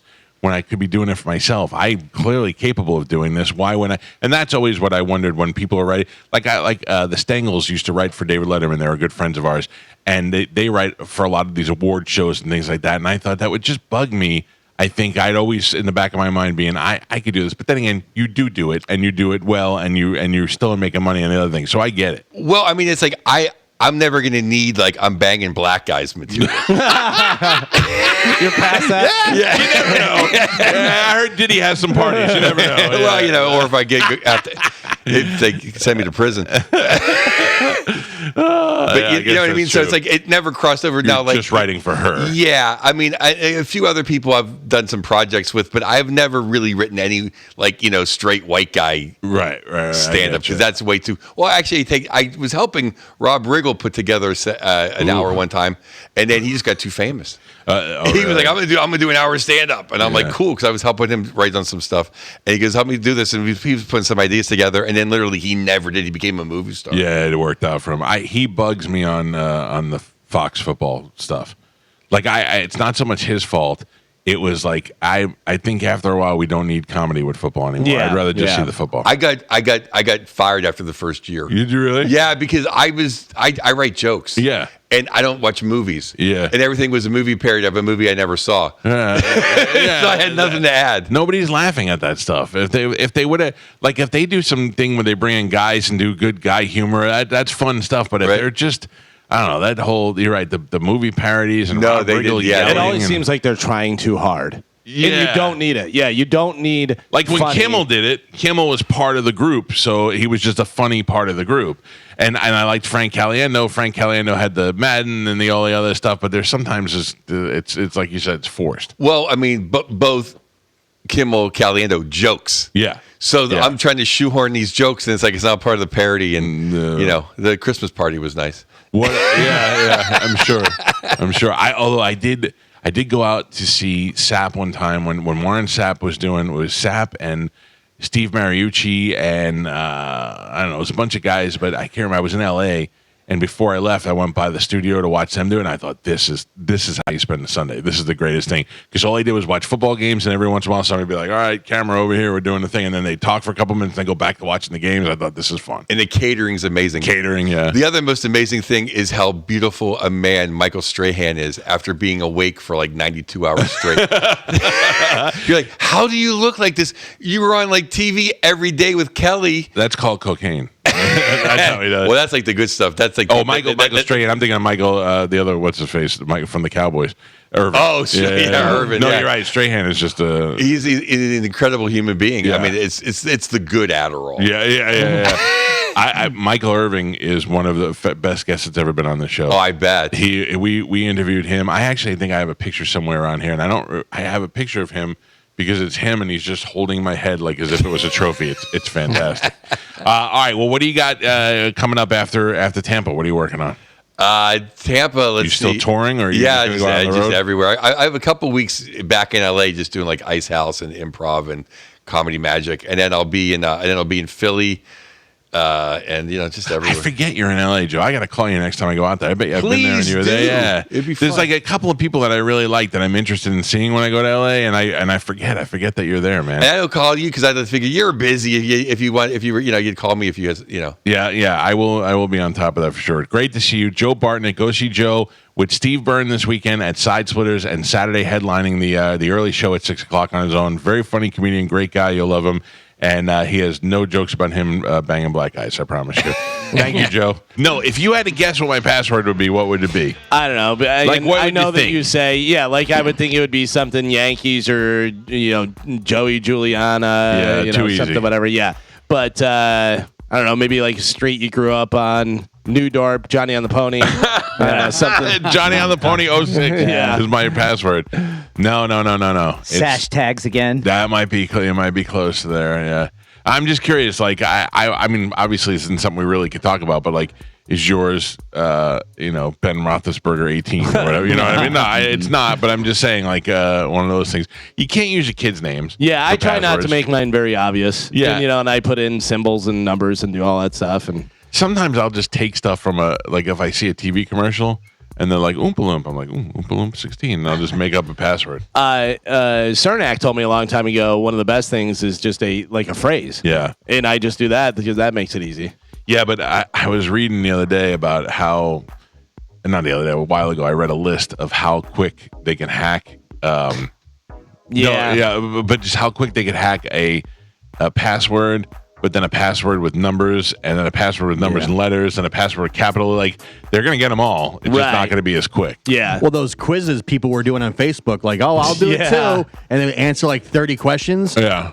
People were using that to get your security questions or try and guess what your thing is. I saw there was somebody, and I forget who did it, whatever, but it was really funny. It was a man on the street kind of thing, whatever, and they were interviewing people, and they said, people are stealing people's passwords, talking to this girl. He goes, stealing people's passwords. Do you have a pretty protected password? And she was like, yeah. She goes, I always try and make sure. And he goes, let me ask you a question. Do you have a dog or anything? And she goes, yeah. And she goes, what's the dog's name? And she tells the dog's name. And he goes, you look like you're about, what, 23, 24? And she goes, 24. And he goes, what year were you born? What's your birthday? And she like sitting there giving it to him and stuff. Meanwhile, like all of those things are used for passwords. Yeah, that's, I think, stupid at this page. If you're using any of that information for your password, it's just stupid. And I always tease Galvin, and I'm like, you'll never in a million years, you wouldn't guess my password. You wouldn't. But a computer will in 5 minutes. You know what I mean? Like, it's and nothing is ever not that I'm giving too much away, but nothing's ever spelled right. You know what I mean? Like if I did I hate Spanish, it would be Spanish with a $sign. Mm-hmm. You know what I mean? I'm not making it. Yeah. Unfortunately, I never used to believe in companies like LifeLock until this past year, and now I'm a huge fan of them because once Bank of America got hacked and Wells Fargo and all of our 401ks got hacked, all of our information at this point is on the dark web. Just depends on who's willing to pay for it. But wasn't that guy stealing all the information from LifeLock? Which guy? The guy who created LifeLock. I don't know, but it wouldn't surprise me. No, but I don't know. There was one of those. Let's not put that out there. Right. No, but there was a security company that did the Norton antivirus guy. Oh, Norton. That's who I was thinking of. McAfee. Yeah. All these data breaches, though, they just kind of happen and fly under the radar. He's right. All the information's out there. That's why LifeLock is so good. John McAfee, who invented the Norton antivirus. I mean, I'm sorry, the McAfee antivirus, not Norton. Right, not Norton. There's a great documentary about him on Netflix because he was out hiding out like in the Bahamas or something, and then there was one of his neighbors was murdered, and it's whether or not he'd killed the neighbor. It's a really good documentary, and then he's one of those guys where they could have gotten him if they really wanted him, and then all of a sudden he just hung himself after saying a bunch of times, "I would never kill myself." He got a tattoo on him. Yeah. What happened? He got a tattoo that said, "I won't ever kill myself." And then he killed himself. Yeah. So that's a weird thing. Him and my other favorite weird coincidence was the reporter that was working on a story on Hillary Clinton who mysteriously killed himself by hanging himself and then shooting himself in the chest with a shotgun. And they never found the gun. Right. Yeah. Well, where'd the gun go? They don't know. Yeah. But he hung himself from a tree and then shot himself in the chest with a shotgun. Well, you gotta be sure. It was a suicide. You gotta make sure. That was But it. you're a conspiracy guy for asking a question about that. Yeah. And plus, we never found out how that other guy was writing a book that died when he was paddleboarding at night in like 4 feet of water. Obama's chef. Yeah. Oh, my favorite are the Boeing guys who died. Oh, after doors are opening and all of a sudden 2 Boeing whistleblowers die. Yeah. It's ridiculous. How about all the crypto bros who were throwing themselves that worked for Microsoft throwing themselves off of buildings? Yeah. You ever see the Kurt Cobain reenactment? How they show how it'd be very tough for him to hold the shotgun and do it at the same time. But I think I watched that too. But I think anybody that's shooting themselves with a shotgun is having to deal with those things, but also has figured it out. Well, you know what I mean? your foot, right? That's how I always You put it on the ground, you lean over it, and then put your foot in there. But then depending on how the gun falls and the blood spatter and all that type of stuff, you can tell whether, was it aiming down? Was it actually his foot was in there? You know what I mean? Because there's been people, there's no way this person could have killed himself and the gun wind up across the room or underneath them or whatever the situation is. Speaking of guns, I signed up to go pheasant hunting in November. Oh, that would be cool. Very excited about Hell that. yeah. Where do you find pheasants? Yeah. Here in the area. What is I don't even know what a pheasant is. It's a bird. A bird, obviously. But Yeah, chicken. It's like a small hen-looking kind of bird. Yeah. A fowl. Yeah. Do we eat them? Oh, Yeah. All right. Put them under glass. Yeah, I might be having. You what? Pheasant under glass. What is that? I don't know what that is. Oh, that's like the most famous pheasant New to me. meal. Okay. I'm putting pheasant under glass. I was thinking pheasant wings. Shot him in the ass, put him under glass. Put them on Joe's Rec Tech out back. All right. Oh, yeah. So the person who asked me if I wanted to go pheasant hunting, they said, "Look, I got to be honest with you. It's not the most humane thing." I go, "What do you mean?" He goes, "They keep them locked up in the dark, and then when they open the thing, they fly towards light, and you shoot them." And I go, "Yeah, I got to be honest with you. If they did that with homeless people, I'd still do it." Yeah, Oh my God. Isn't that how Dick Cheney shot that guy? Yeah, Yes. in the Yeah. Was face. that pheasant hunting? Yeah. Yeah. What a coincidence. Yeah. He survived and disappeared after that. Yeah. I've never done anything like that, and I've always wanted to, and yeah, I'm definitely definitely gonna do it. Next thing you know, you'll be eating that ortolan under the blanket. No, see that because they eat the bones. Yeah. The whole pheasant thing, I think, is where skeet shooting comes in handy. If you're good at skeet shooting, the pheasant will go, and you have to, Well, in this one, I think it's even easier. Than I think they just release a whole bunch of pheasants. Yeah. It's not. It's not. I mean, there's really. It's a more like the tradition of doing it than it is really guy shot a pheasant. In Illinois, I lived near a place that was Pheasant Run, and there was a lot of pheasant out there. And then where I live now, there is a peacock something, whatever, apartments. It's Can't shoot those. No, but I was like, why are there's always peacocks all around? And then there's a place named Peacock, and I go, oh, I guess they've been here for a while. Yeah, I had to apologize to my wife for years. I was calling her stupid because whenever she'd see a bird when we used to live in an apartment complex, there'd be peacocks. Yeah. And what she would call turkeys. And I'm like, those are not turkeys. Turkeys have gobblers and big fans. They were turkeys. Oh, yeah. Yeah, they were called not the same kind of turkeys, not the ones you eat for Thanksgiving, but they were turkeys. Damn. They say turkey is one of the most difficult animals to hunt.